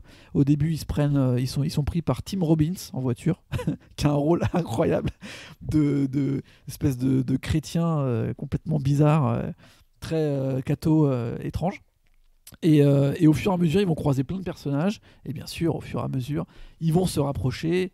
Et c'est un peu une comédie, tu vois, comme ils disent, coming of age, où John Cusack aussi, alors qu'il est très en mode débile, truc d'ado, va apprendre un petit peu à comprendre son attirance pour les femmes et ses relations en général, tu vois. Ça passe hyper bien, c'est hyper bien écrit. En vrai, on sent les prémices de ce qu'il va y avoir dans Harry rencontre Sally, qui est à mon avis le classique de la comédie romantique de Rob Reiner, mais on sent qu'il a déjà ce truc, et on est 5 ans avant, je crois, enfin on est en 85, donc on est 4 ans avant, et en vrai, il y a plein de choses, c'est un peu le côté teen movie de Quand Harry rencontre Sally. Donc en vrai, moi j'ai passé un super moment. John Cusack, je trouve qu'il joue hyper bien. Il a un peu le rôle qu'il retrouve un petit peu après chez Cameron Crowe. Je trouve que d'ailleurs Cameron Crowe a dû un peu comment il s'appelle ce film, Say Something, je crois, celui où il est avec son boombox là. Say Anything. Say Anything. Bah, il a un peu les mêmes types de répliques et le jeu un peu, tu sais, des fois il fait il surjoue à balle, John Cusack. Moi j'aime bien ce côté, tu sais, où il part en sucette sur les trucs qui n'ont aucun sens. Et en vrai c'est une super comédie romantique, peut-être la meilleure que j'ai vue depuis longtemps. Ah ouais. Bon, bah alors combien sur 10 Et bah je peux lui mettre un 7,5 parce que je m'attendais pas à ce que ce soit aussi bien. Je pensais juste voir un peu un film de début de Rob Reiner. Mais après, j'avoue, je suis très fan de l'écriture et de la réalisation de ce mec. Je trouve que ses personnages sont toujours hyper intéressants. Et on est assez pris par le film, même si c'est un peu daté, tu vois, les blagues sur les chemises hawaïennes, la Californie, le côté shower thing, tu vois, genre... Non mais c'est cool. Et en plus, la meuf qui joue le shower thing, c'est aussi une meuf qui est connue. Elle joue dans Desperate Housewives. C'est... Comment elle s'appelle ? Attends. Brie Van de Camp ? Non, c'est pas elle, c'est la blonde qui arrive après, la 5e. Ah. Je pourrais pas t'aider, je sais pas. Oui, je vois très bien qui c'est, oui, exactement. Je vois très bien sa tête. Bon bah voilà. Je m'arrête là. Donc 7,5 pour ce film alors. Franchement, ça vaut le coup. Hein. Et il y a une bonne ambiance, il y a une bonne musique. Et puis ça s'appelle quand même Garçon choc pour Nana chic, les mecs. Ah non, mais ça je respecte. Très bien, parfait. Attends, est-ce que vous avez un 10 dans votre liste ou pas ? On a que les 8. Ah, moi j'en ai un qui se rapproche du 10. Oh je vais voir si je donne un 10 ou pas, mais j'en ai un qui se rapproche du 10. Moi je pense que le 10 c'était le seul. Mais moi durant ce confinement, j'ai vu beaucoup de films des années 70 et surtout j'avais une sorte de lubie pour les films de Dustin Hoffman et de Al Pacino. J'ai vu 3 films d'Al Pacino, j'ai vu L'Impasse, Mélodie pour un meurtre et Frankie et Johnny. Et j'ai vu aussi plein de films de Dustin Hoffman parce que je me suis rendu compte qu'il me manquait pas mal de classiques de Dustin Hoffman. Par exemple, j'ai vu Marathon Man de Schlesinger que j'ai trouvé incroyable. C'est un grand film, je sais pas si vous l'avez déjà vu. Il est incroyable. Je l'ai vu il y a longtemps, hein, mais genre. Super film. Et j'ai vu aussi un film de Dustin Hoffman que j'avais jamais vu et que j'ai adoré, qui s'appelle Le Récidiviste. C'est un film qui est sorti en 1978 et c'est un film d'un Belge qui a été par la suite naturalisé américain, qui s'appelle Ulu Grobard. Et Ulu Grobard, ce réalisateur, on ne le connaît pas forcément, il a juste réalisé 7 films, ce qui est déjà pas mal. Et c'est surtout un réalisateur qui a contribué à lancer les carrières de Robert Duvall, Jon Voight et Dustin Hoffman, parce qu'en 65, il les a choisis pour une pièce de théâtre qui s'appelle Vue du Pont, qui était tiré d'un livre d'Arthur Miller qui était le marine Marilyn Monroe. Et quand tu arrives à choper pour ta pièce Robert Duvall, Jon Voight et Dustin Hoffman alors qu'ils sont pas connus, c'est que t'as le nez creux. J'avoue. En général. tu chopes les 3 d'un coup, t'imagines. Et voilà, et après, par la suite, il a souvent dirigé De Niro dans des films parce qu'il avait tourné avec lui dans Sanglante Confession et Falling in Love, qui sont des films des années 80. Et dans ce film, Le Récidiviste, il y a un très beau casting parce que, encore une fois, Ulu Grobard a le nez creux parce qu'il a sélectionné pour ce film Harry Dean Stanton, Kathy Bates, qu'on connaît pour Misery et pour plein d'autres films. Harry Dean Stanton, il a joué dans Alien aussi, dans plein d'autres films cultes comme Paris, Texas. Et Gary Busey. C'est pour ça que je parlais de Gary Busey. Gary Busey joue dans ce film et il joue pas forcément un méchant. Il joue pas un fou. Donc c'est assez... Non, c'est assez déroutant, tu vois. Il joue juste un mec qui prend un peu de la coke et tout. Tu vois. Mais... Il y a toujours un peu de coke avec Gary Busey quand même. Ouais, il est toujours un peu sale quand même, Gary Busey. Et l'histoire de ce film est très cool. En gros, ça suit l'histoire d'un personnage incarné par Dustin Hoffman qui sort de prison et il est en liberté conditionnelle. Et quand tu es en liberté conditionnelle, tu dois pointer chez un mec qui suit un peu ton évolution. Et si tu pointes pas, si tu fais des trucs un peu en travers, tu retournes en prison parce que tu es en liberté conditionnelle. Et le mec qui s'occupe de Dustin Hoffman, il est hyper tatillon, il est un peu méchant et en fait il lui prend la tête, quoi. On sent qu'il a Dustin Hoffman dans le nez en fait. Ce qui fait que Dustin Hoffman il peut rien faire et dès qu'il fait un petit truc, alors que lui il essaie vraiment de se réinsérer dans la société, et t'as ce mec qui le casse à chaque fois, quoi. Tu vois, donc il est en dehors de la prison mais il est encore un peu en prison finalement. Et je vous dis pas la suite, mais un jour forcément il en a marre et il se révolte contre ce mec et puis après ça part en couille. Mais je vous en dis pas plus parce que le film est hyper bien. Et moi j'aime bien ce genre de film parce que c'est un film qui suit la solitude d'un mec. C'est-à-dire que quand il sort de prison au début, il y a une scène qui est assez cool où on le voit, il sort de prison. Et quand tu sors de prison, il y a rien à faire parce que t'as plus vraiment d'amis, t'as pas de thunes. Donc tu erres dans les rues comme ça, tombes dans une boutique, t'achètes un hot dog. Tu sais pas quoi faire en fait. Tu viens de sortir de prison. Et voilà, et le film est hyper bien. J'ai été vraiment marqué par Le Récidiviste parce que c'est le genre de film où quand tu le regardes, tu te dis putain, je suis passé à côté de ce film pendant des années parce que je le connaissais pas forcément. Je voyais le poster et tout, mais je m'étais jamais vraiment penché sur ce film. Et c'est le genre de film où quand tu le vois, tu te dis putain, je suis content parce que c'est le genre de classique qu'on n'a pas vu.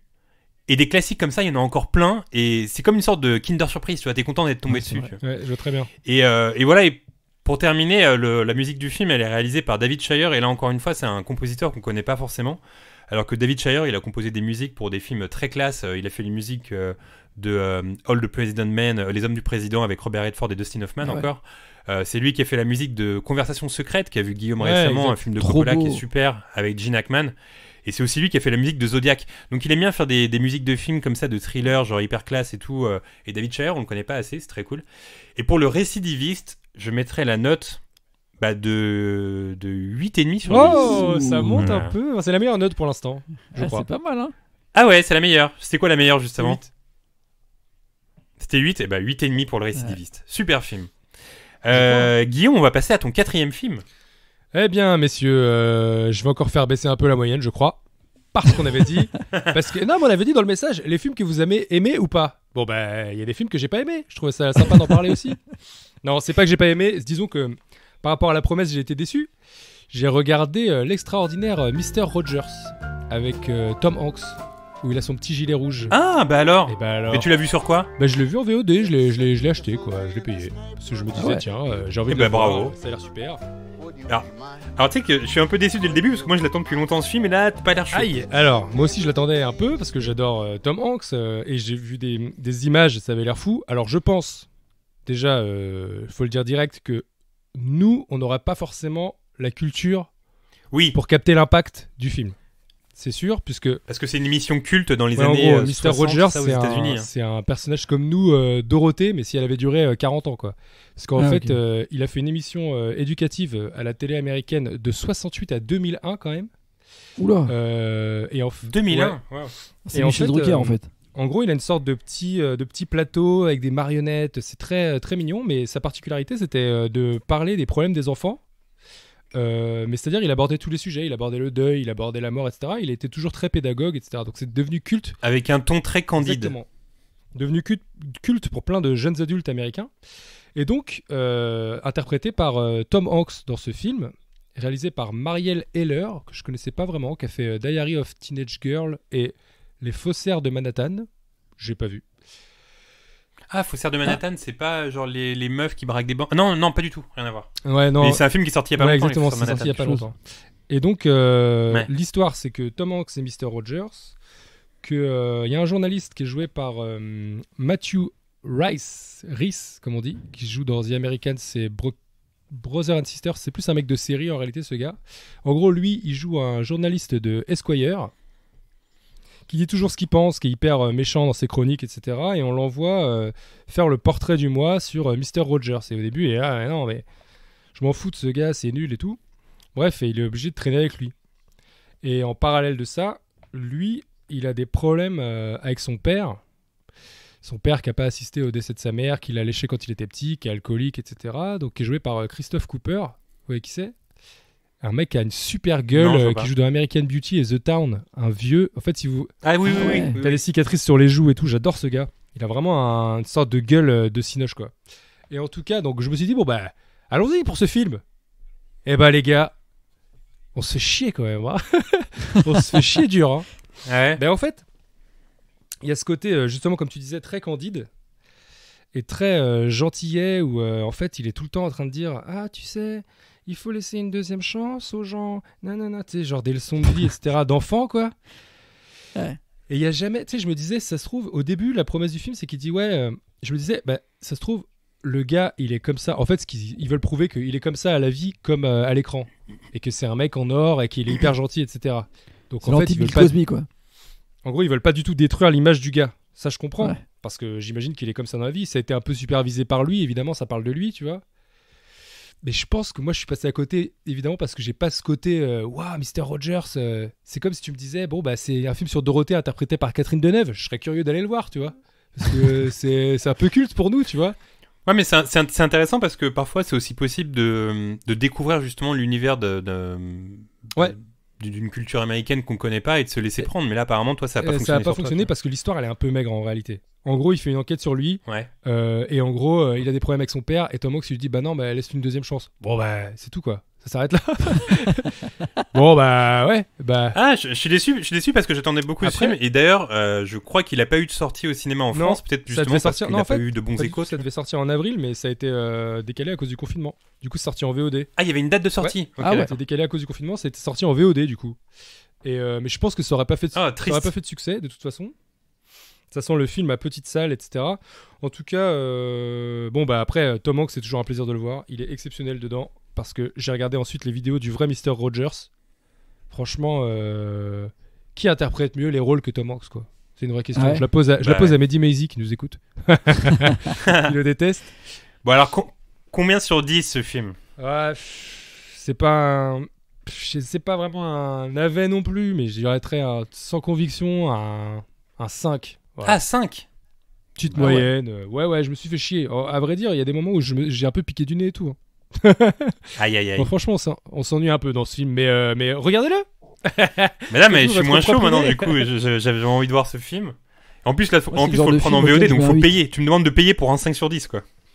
Ouais, je l'ai payé, ouais, mais bon, après, voilà. Bon, c'était 5 sur 10, mais le film d'après, elle sera mieux noté. Très bien. Aurélien, ton 4e film. Je tenais quand même à dire que c'est le genre de film que moi j'aurais mis 8. Donc, Non. Aurélien, il gonfle les notes. Vu que je surnote. Aurélien, ça aurait été un très bon professeur à l'école. Tu sais, quand t'es nul à chier, il te met 14. Pour l'effort. Ouais, voilà. Parce que t'as souligné en rouge. Mais à l'époque, il y avait un point pour quand tu soulignais en rouge, ça faisait un point automatiquement. Et tu mets un point quand t'écrivais ton nom et ta classe aussi. Ouais, c'est ça. C'est clair. Et s'il n'y avait pas trop de fautes. Aïe. Donc 4e film. C'était la bonne couleur. Alors, mon 4e film, je pense que tout le monde, pendant le confinement, a beaucoup joué à des jeux de société, notamment. Et je me suis intéressé à un film que j'avais jamais vu, mais qui m'avait toujours intrigué. C'est un film qui s'appelle Clou, qui est sorti en 85 et qui est un film qui est réalisé à partir du jeu Cluedo. Oui. Donc c'est un film de Jonathan Lynn, sorti en 85, mais surtout qui a été coécrit avec John Landis, encore lui. John Landis, pareil, un mec que je kiffe à mort, notamment les Blues Brothers. On en a parlé, Animal House et plein de petite carrière. Landis, mais tu sais que John Landis, moi en ce moment, je me remate la série Code Lisa, qu'on a tous connue quand on était ados. Ouais. Exact. Ça faisait partie de nos premiers fantasmes, hein, Code Lisa, on peut le dire. C'est vrai. Et c'est John Landis qui produit ça, figure-toi. Ah ouais. Mais en fait, c'est assez fou, hein, parce que je crois qu'il a réalisé le clip de Thriller pour Michael Jackson. Et en même temps, il lui est arrivé cette histoire folle avec la 4ème dimension. Et il a eu des gros fails aussi avec le flic de Beverly Hills 3, je crois. Enfin bref, il a une carrière aussi assez incroyable. Oui, parce que là, tu l'as précisé, et on le rappelle, donc, dans les années 80 a été tournée une adaptation de la série La 4ème dimension.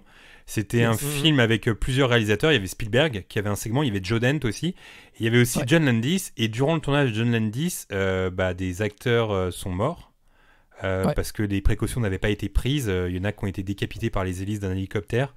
Il y a eu un long procès après par la suite. Et ça a un peu impacté la carrière de John Landis. Ça a été un peu galère pour lui, ouais. Donc là, il écrit juste, on est en 85, et c'est vraiment une adaptation du jeu de société Cluedo, donc c'est assez incroyable. Il y a tous les personnages. Il y a le colonel Moutarde, le professeur Gillet, Madame Blanche et tout.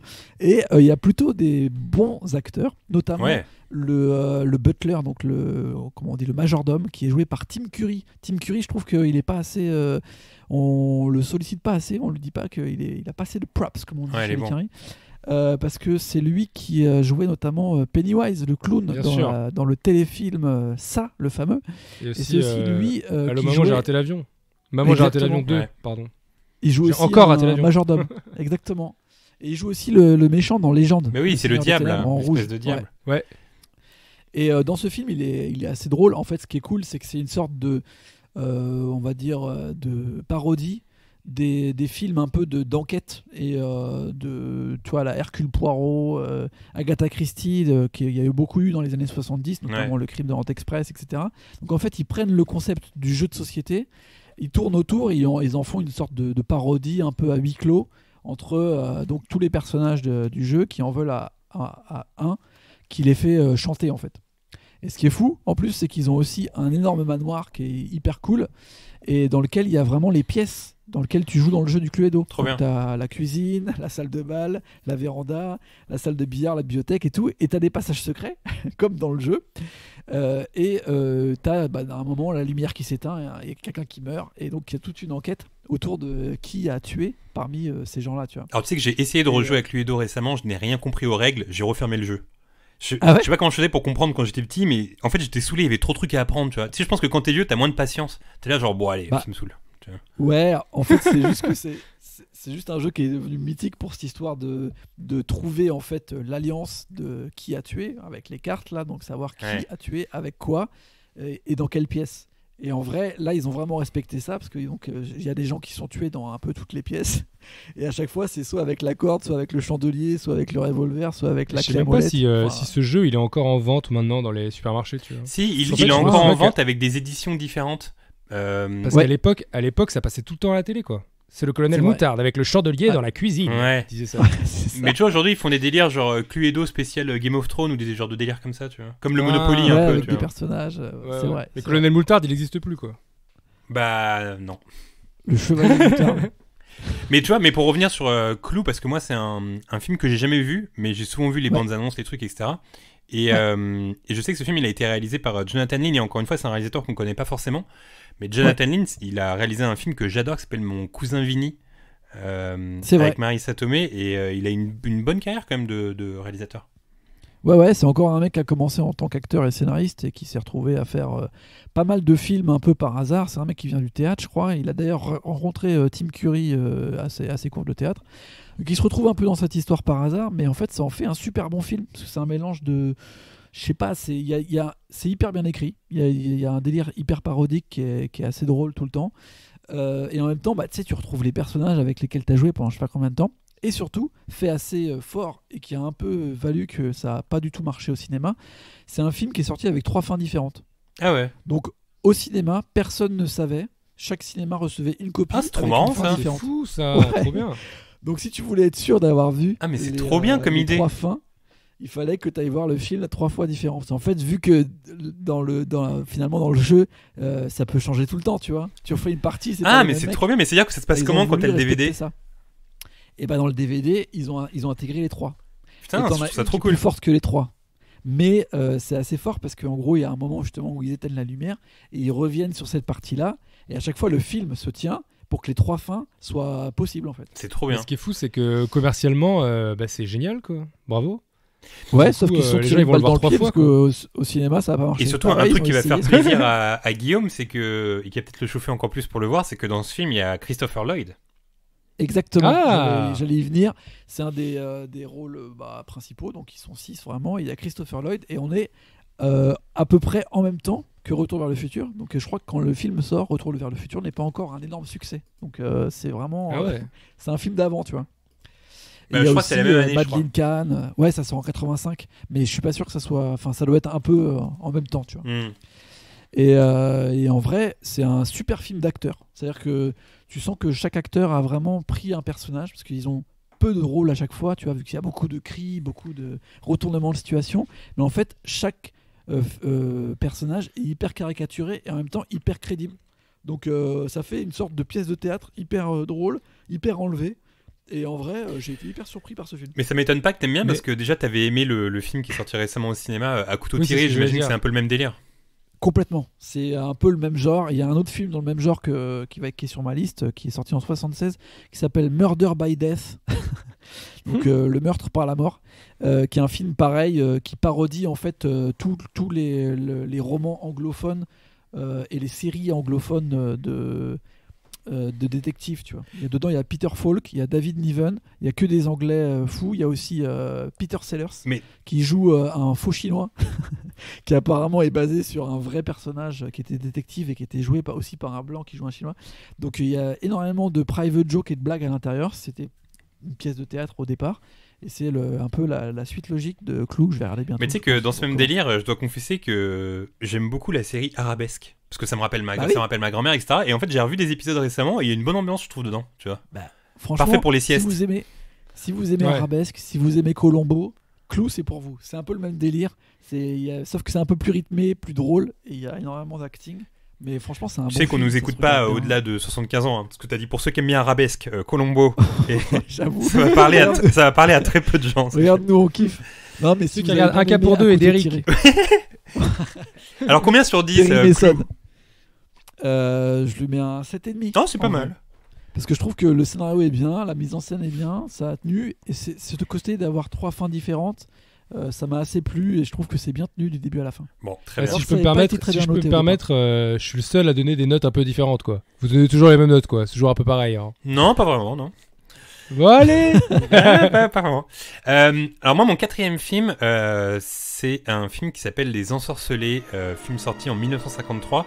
C'est un film de Vincente Minnelli, qu'on connaît pour avoir réalisé Un Américain à Paris avec John Kelly, et surtout Gigi qui a obtenu un Oscar. Et d'ailleurs, je m'étais renseigné après le film sur Gigi, ce film. Et dans ce film, c'est qui se passe à Paris. Il y a Maurice Chevalier et une actrice qui s'appelle Leslie Caron. Est-ce que vous connaissez Leslie Caron ?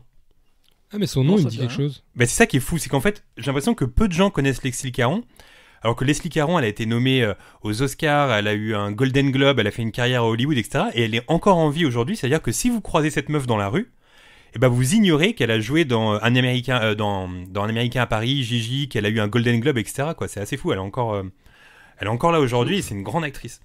Et donc Les Ensorcelés, c'est un film de Minnelli avec Kirk Douglas, qui est mon acteur préféré. Je le trouve incroyable. Et dans ce film, l'histoire est la suivante. En gros, ça commence avec 3 personnages, un réalisateur. C'est un film sur l'industrie d'Hollywood. C'est vraiment grandiose. Et ça commence avec 3 personnages, donc un producteur, un réalisateur... Non, pardon, un scénariste, un réalisateur et une actrice. Et ils reçoivent tous les 3 un coup de fil d'un certain Jonathan Shields, qui est interprété par Kirk Douglas, qui est un producteur. Et il l'envoie chier à fond. Et donc on comprend pas pourquoi ces 3 personnes envoient chier Kirk Douglas. Finalement, en pleine nuit, ils sont réunis par quelqu'un de sa société de production. Et finalement, le film il va se composer de cette façon que on va comprendre pourquoi ces 3 personnes détestent le personnage de Kirk Douglas. Et on va suivre leur histoire du début à la fin, donc de la rencontre à la dispute, et on va comprendre pourquoi ils envoient chier Kirk Douglas et pourquoi ils le détestent. Et donc voilà, on voit l'histoire avec le réalisateur, l'histoire avec l'actrice, l'histoire avec le scénariste.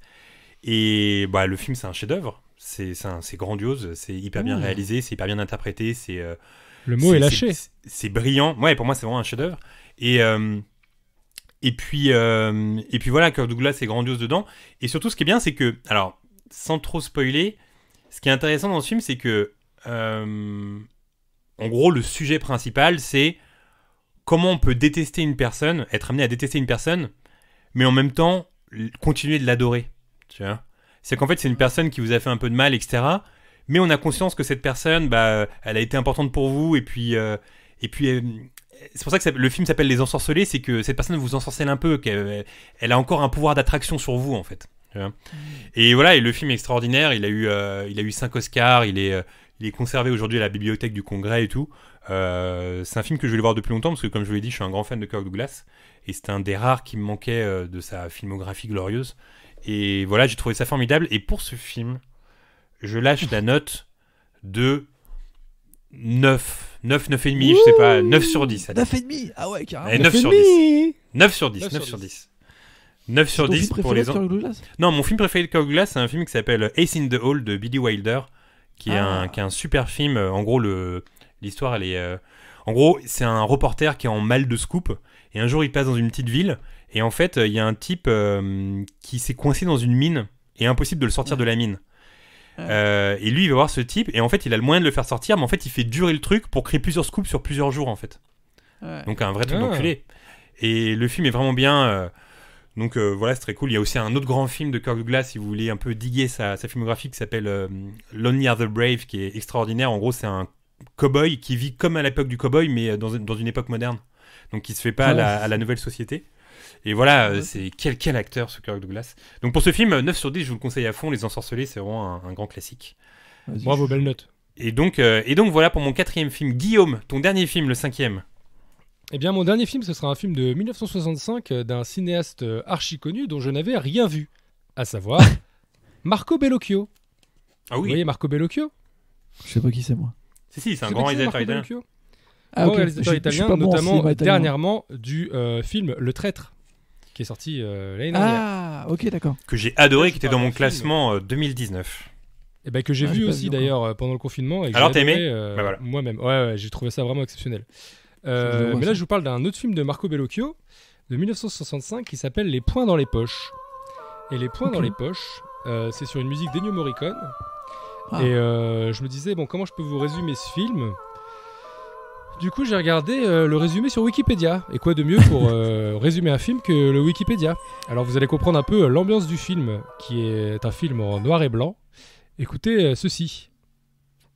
Les membres d'une famille bourgeoise du nord de l'Italie semblent cumuler les problèmes congénitaux. Perdu dans l'admiration pour son frère et l'amour coupable qu'il voue à sa sœur Julia, Alessandro, entre crise d'épilepsie et débilité congénitale, tente de détruire l'oppression familiale. Inutile de dire qu'on n'est pas dans une comédie. C'est Et, pas fun. non, c'est pas très très fun, mais en réalité, j'ai trouvé ça archi tendu, quoi. Mais J'ai moi, trouvé que- je l'ai pas vu, mais c'est considéré comme un chef-d'œuvre, ce film. Mais c'est vraiment un film.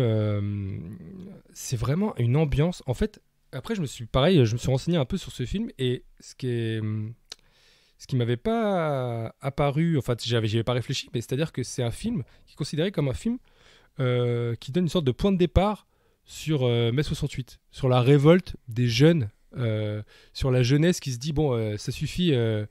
Le monde des parents, etc., etc. Nous aussi, on existe, etc. Et je comprends un peu le délire parce que en gros, ce mec, il est coincé dans sa vie, tu vois. Il est coincé dans ses problèmes mentaux. Il est coincé dans sa famille. Sa mère est aveugle.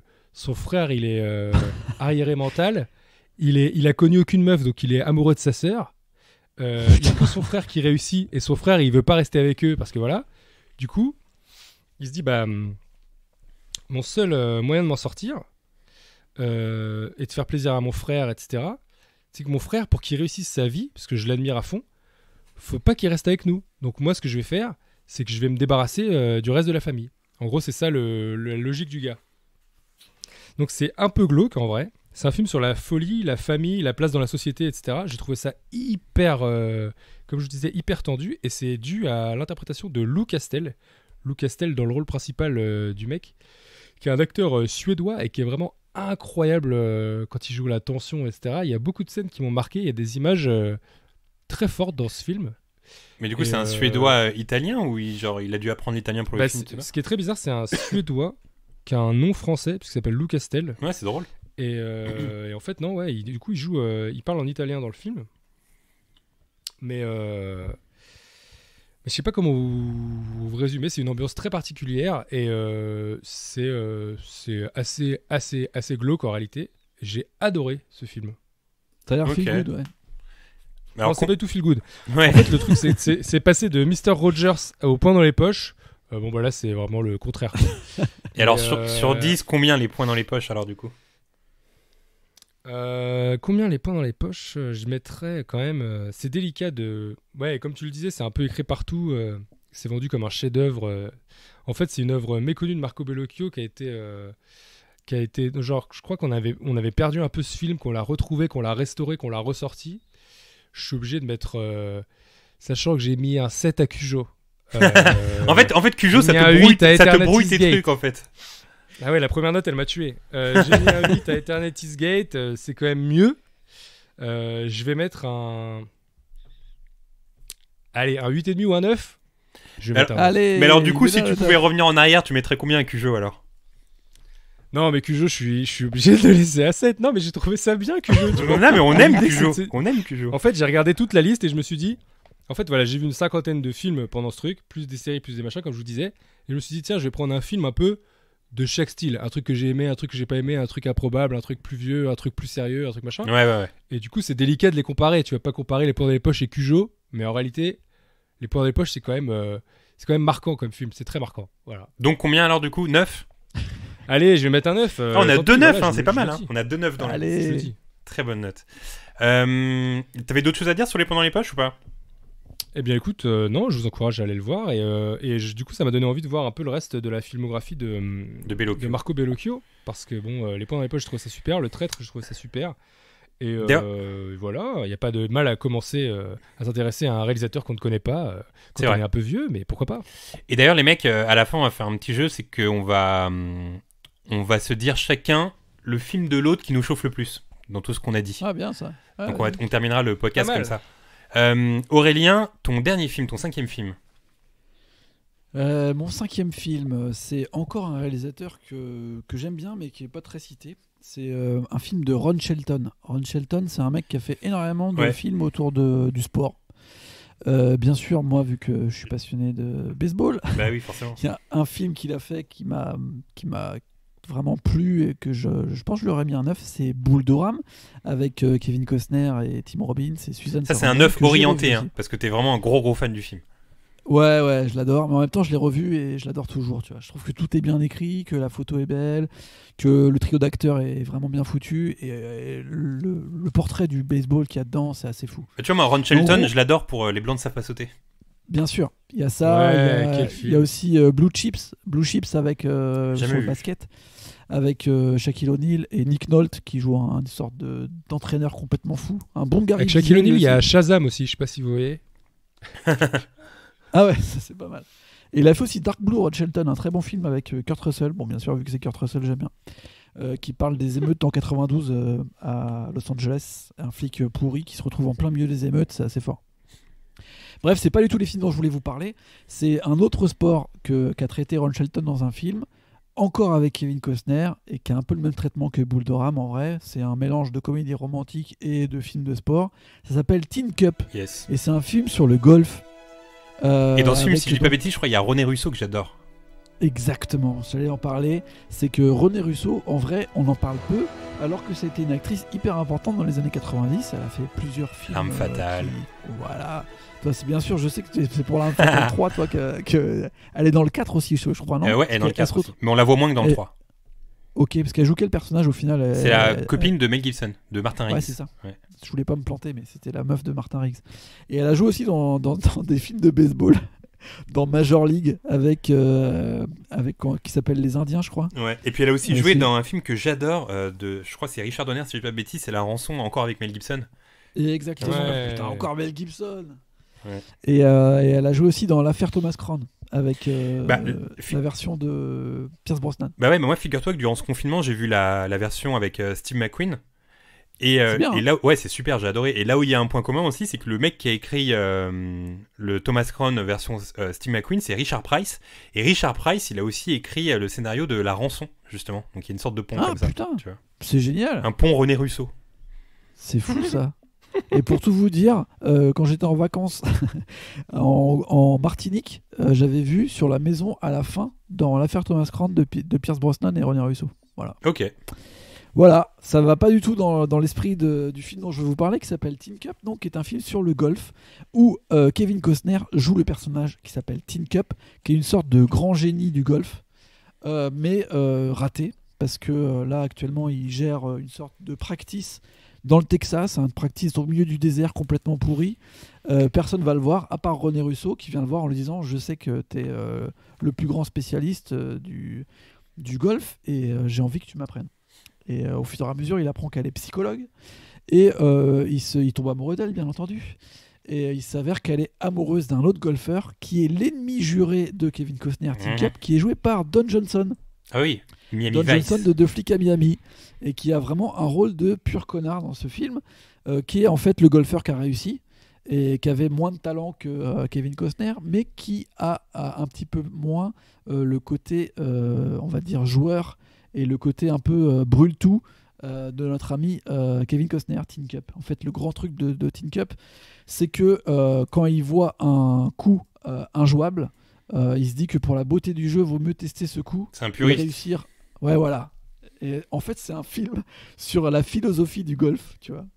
Et sur le fait que genre le golf est devenu un truc hyper mercantile, tu vois, et que Kevin Costner s'est resté un puriste. Et justement, comment il arrive dans sa psychologie à rester, tu vois, une sorte de génie du golf, tout en étant un peu un loser.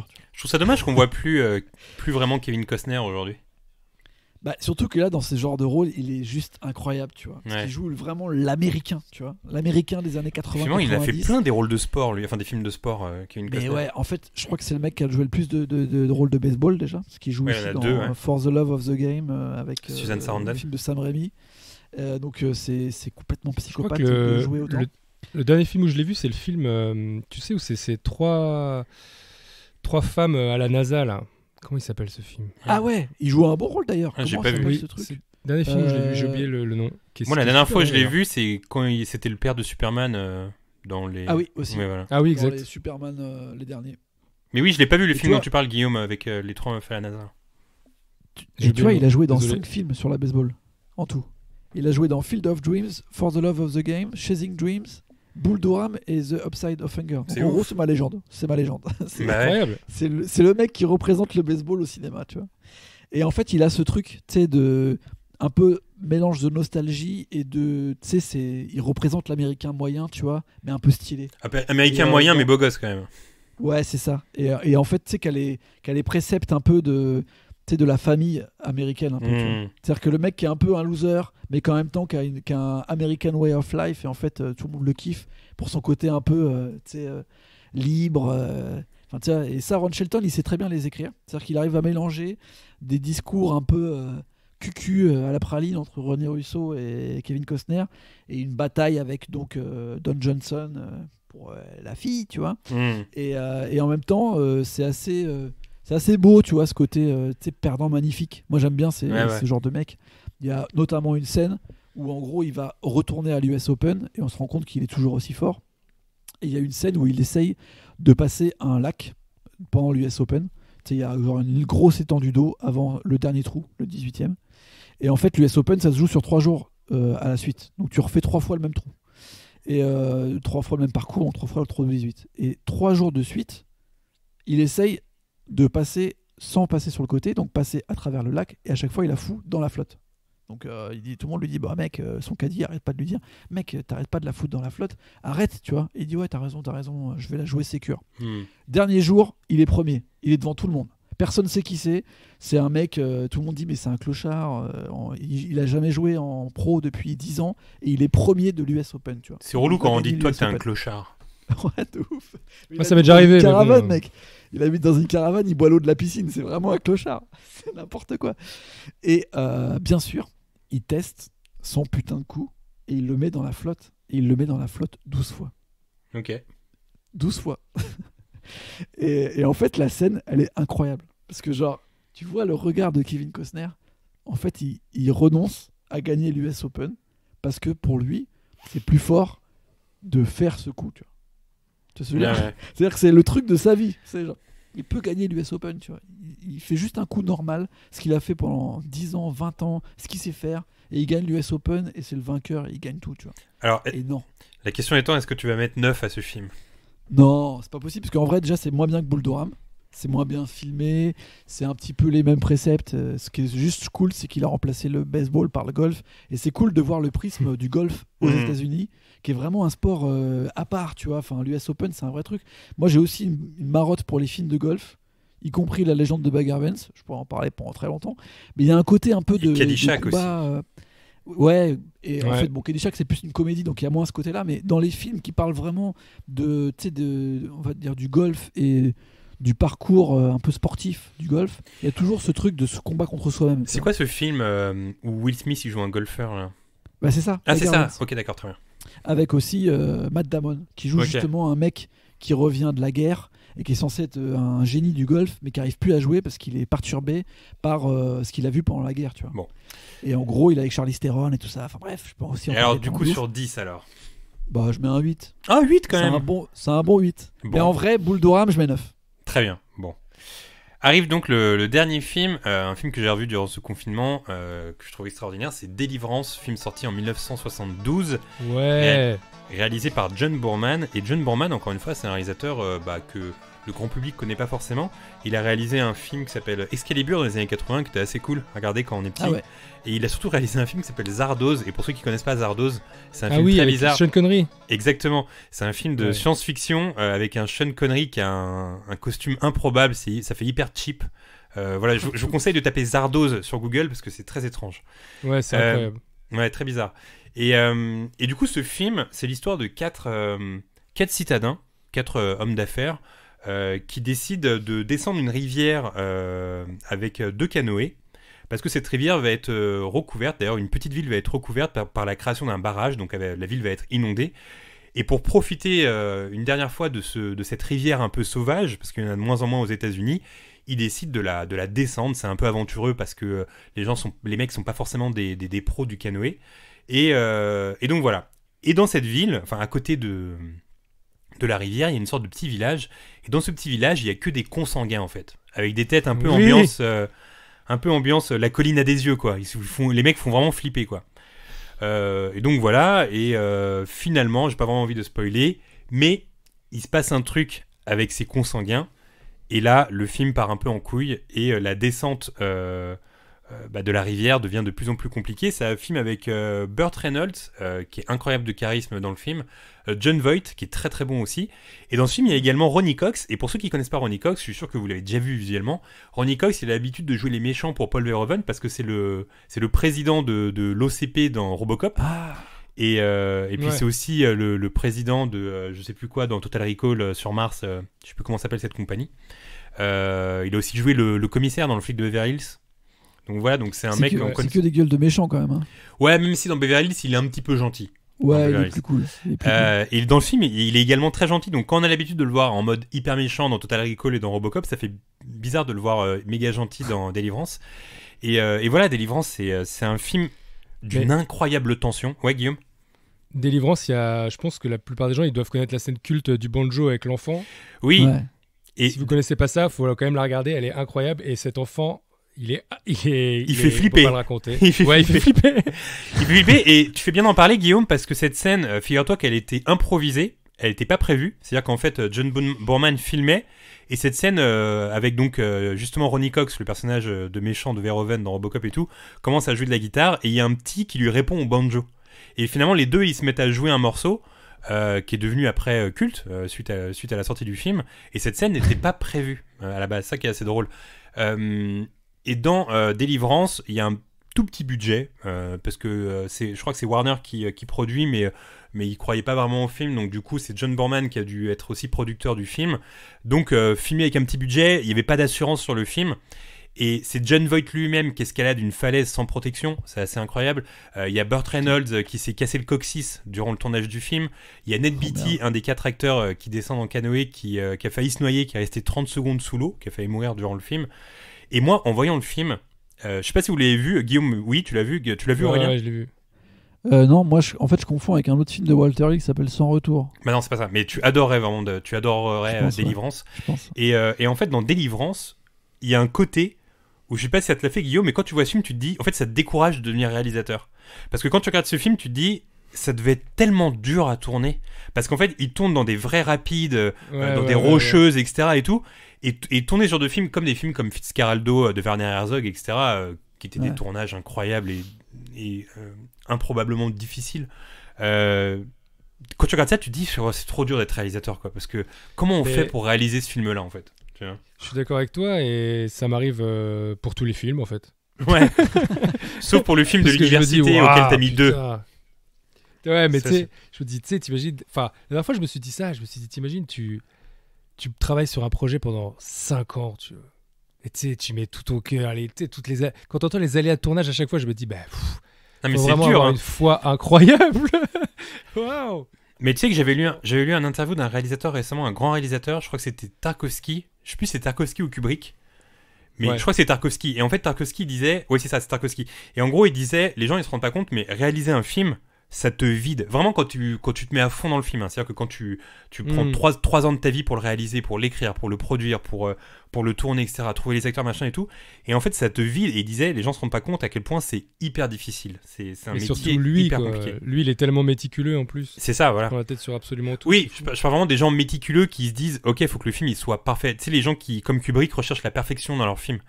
Et je pense que les réalisateurs qui recherchent la perfection, ça doit les vider, quoi. Tu vois. On parle pas forcément des films de Danny Boone, quoi. Pas forcément. pas forcément. Mais voilà, Délivrance, c'est un film que je trouve incroyable.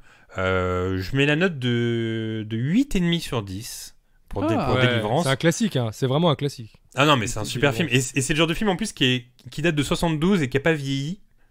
Parce que tu peux le regarder en 2020... et être autant happé par la tension. Tout à l'heure, Guillaume, tu disais... Il y a une tension, mais il y a une petite ambiance malsaine. Mais très malsaine. Mais qui crée cette tension aussi, tu vois. Et en fait, le truc aussi avec ce film qui est cool, comme je disais juste avant, c'est que tout à l'heure, Guillaume, tu disais, il y a des films pour lesquels tu piques du nez, tu dors, etc. Il y a aussi des films durant lesquels tu commences à regarder ton portable. Ça, c'est mauvais signe, tu vois, quand tu commences à checker ton portable durant le film. Et Délivrance, c'est le genre de film où, 1, tu piques pas du nez, et 2, tu regardes pas ton portable parce que t'es happé de A à Z. Et c'est vraiment, vraiment bon. Donc voilà, ça c'est mon dernier film parmi tous les films que j'ai vus durant le confinement. Alors, Aurélien, je vais te demander de me redonner les 5 films que tu as cités. Et avec Guillaume, on va choisir le film qui nous tente le plus parmi tes films. Ok. Je crois que je sais déjà. Ouais, moi aussi, je sais déjà. En premier, j'ai cité The Big Wednesday, donc le film de surf, qui est vraiment le meilleur film de surf que j'ai vu. En deuxième, j'ai cité Diner, le fameux film de Barry Levinson à Baltimore. En troisième, The Sure Thing, donc garçon choc pour fille chic. Et en troisième, c'était le Cluedo. Clou, donc. En quatrième. En quatrième, pardon. Et en dernier, c'était Tin Cup, le film de Kevin Costner qui fait du golf. Alors moi, tout dans la flotte. J'ai déjà vu Diner. Écoute, j'hésite entre Tin Cup et Clue, parce que Cluedo, je l'ai jamais vu. Ouais. Et Tin Cup, tu vois, c'est toujours cool de se faire une petite ambiance film des années 90, tu vois, pas mal et tout. Mais je pense que je vais me laisser tenter par... Non, allez, par Tin Cup. Chaud pour Tin Cup, moi. Ok. Alors le surf... Bah non, si, peut-être plus tard, mais Tin Cup, c'est celui qui me chauffe le plus dans ta liste. Toi, Guillaume? Ok, ça fait plaisir. Moi, je vais prendre Diner. Je vais prendre Diner et en t-shirt, je vais prendre Garçon choc pour fille chic. Donc en vrai, le surf, je vous ai vraiment fait une esbrouffe incroyable. Non, mais non. Non, ça chauffe. Non, mais ça chauffe aussi. J'aurais dû lui mettre 9. C'est tout, j'ai foiré. Oui, bah écoute, c'est comme ça. Guillaume, est-ce que tu peux nous rappeler ta liste? Bien entendu, j'avais cité Cujo, je t'arrive toujours pas à le dire, At Eternity's Gate, Van Gogh. Van Gogh. Comment il s'appelle? Ah oui, Admis à tout prix, L'extraordinaire Mr. Rogers et Les poings dans les poches. Alors Aurélien, le film qui te chauffe le plus dans la liste de Guillaume? Je pense Van Gogh, parce que j'ai vraiment envie de voir cette scène où il se coupe l'oreille. Et non, je sais pas, ça m'a intrigué ce truc de réalisation un peu spécifique, avec des effets, le côté un peu art et tout du truc. Et j'aime bien Willem Dafoe, et j'avoue, j'ai vu passer ça, et vu que c'est un film un peu nouveau, là je suis que dans les trucs de yeux et tout. C'est un très bon choix. Bah écoute, Voilà. moi pareil, le Van Gogh ça me tentait déjà, donc là ça me tente encore plus. Mais Les poings dans les poches, c'est un peu un acte manqué parce que j'avais commencé à regarder ce film à l'époque où je bossais au vidéoclub à Montréal et je l'avais pas terminé, et déjà le début j'avais trouvé ça cool. Donc je sentais déjà le potentiel grand film, donc il faudrait vraiment que je le revoie. Donc, Et personne ouais, pour c'est Admis à tout prix? Bah, franchement, Non, j'allais non. te le dire. Mais je me suis dit, bon, le mec il a mis 2 quand même, il l'a pas fini. Bah non. Donc je vais pas aller contre son avis non plus, quoi. Moi je vais vous rappeler ma liste. Le premier c'était Near Dark, film de Catherine Bigelow, qui est une sorte de western horreur. Le deuxième c'est Conte d'hiver d'Eric Romer. Le troisième Le Récidiviste avec Dustin Hoffman. Quatrième Les Ensorcelés, Kirk Douglas. Et le cinquième Délivrance de John Boorman. Moi, je vais prendre. J'ai déjà vu Délivrance, il y a tout qui me tente à peu près, mais je vais prendre Le Récidiviste. Ça a l'air vraiment cool. Ah, tu vas adorer. Hein. Connaissant tes goûts, tu vas Eh adorer. bah. Récidiviste. Eh bien, j'allais dire pareil, justement. Mais après, c'est une bonne liste. Hein. Moi, j'ai vu, je crois, aucun film. Délivrance, j'en ai vu des bouts. Near Dark, ça m'avait déjà tenté. Mais le Récidiviste, je sais pas, je kiffe. En plus, les films un peu de sortie de prison et tout, les trucs comme ça. J'aime bien l'ambiance. Alors, je crois que si je dis pas de bêtises, il est dispo sur. Vous savez, il y a des chaînes comme ça, on peut revoir des replays comme TCM ou Paramount. Ouais. Et je crois qu'il est Ouais. dispo via ça en fait. C'est via ça que je l'ai vu. Super film, Trop bien. vraiment. On va rappeler la pire note et la meilleure note. Bon, la pire note, je crois que c'était 2 sur 10, Ouais. avec Admis à tout prix. Et la meilleure note, je crois qu'on a eu 2 9. Hein. On a eu Les Ensorcelés et Les poings dans les poches, c'est ça hein. Les poings dans les poches, ouais. Mais Ouais. j'avoue, Les Ensorcelés, il m'a bien chauffé aussi. Les poings dans les poches. Ça, à mon avis, c'est les meilleurs films. Même si le surf, je pense, a été un peu sous-coté. Ouais, mais le surf, on sent que t'es déçu un peu, t'es un peu amer sur le. Ouais, il sur est le déçu, surf. il a envie qu'on le. Mais on va le mater, Non, mais t'inquiète, on va le mater. C'était pour John Milius, tu vois. Non, mais en Je plus, sais moi, que le tout mec, l'univers de John Milius, ça m'intrigue. Donc, et ton histoire de Spielberg qui pensait que ça allait être le meilleur film, ça m'intrigue aussi, tu vois. Ouais, après, vous allez être très déçus. Mais en vrai, c'est un film qui mérite. Qui mérite. Bon, très bien. Bon, bah, on approche la fin de ce podcast, à la fin de ce podcast. J'espère qu'on va se retrouver pour un épisode plus traditionnel, comme on a l'habitude de le faire. Si Ouais. je dis pas de bêtises, je crois qu'on avait, s'il n'y avait pas eu de confinement, on avait prévu de faire des épisodes Rabbi Jacob. Eh ouais. Et... Ah non, mais Ouais. en plus, il faut pas que je le dise parce qu'il y a des indices. Mais on avait bah déjà oui, choisi des films comme ça. Ouais. Donc voilà, j'ai hâte qu'on puisse se retrouver en studio, qu'on puisse tourner à nouveau. J'espère que ça arrivera vite. Si c'est pas le cas, on refera un hors-série différent.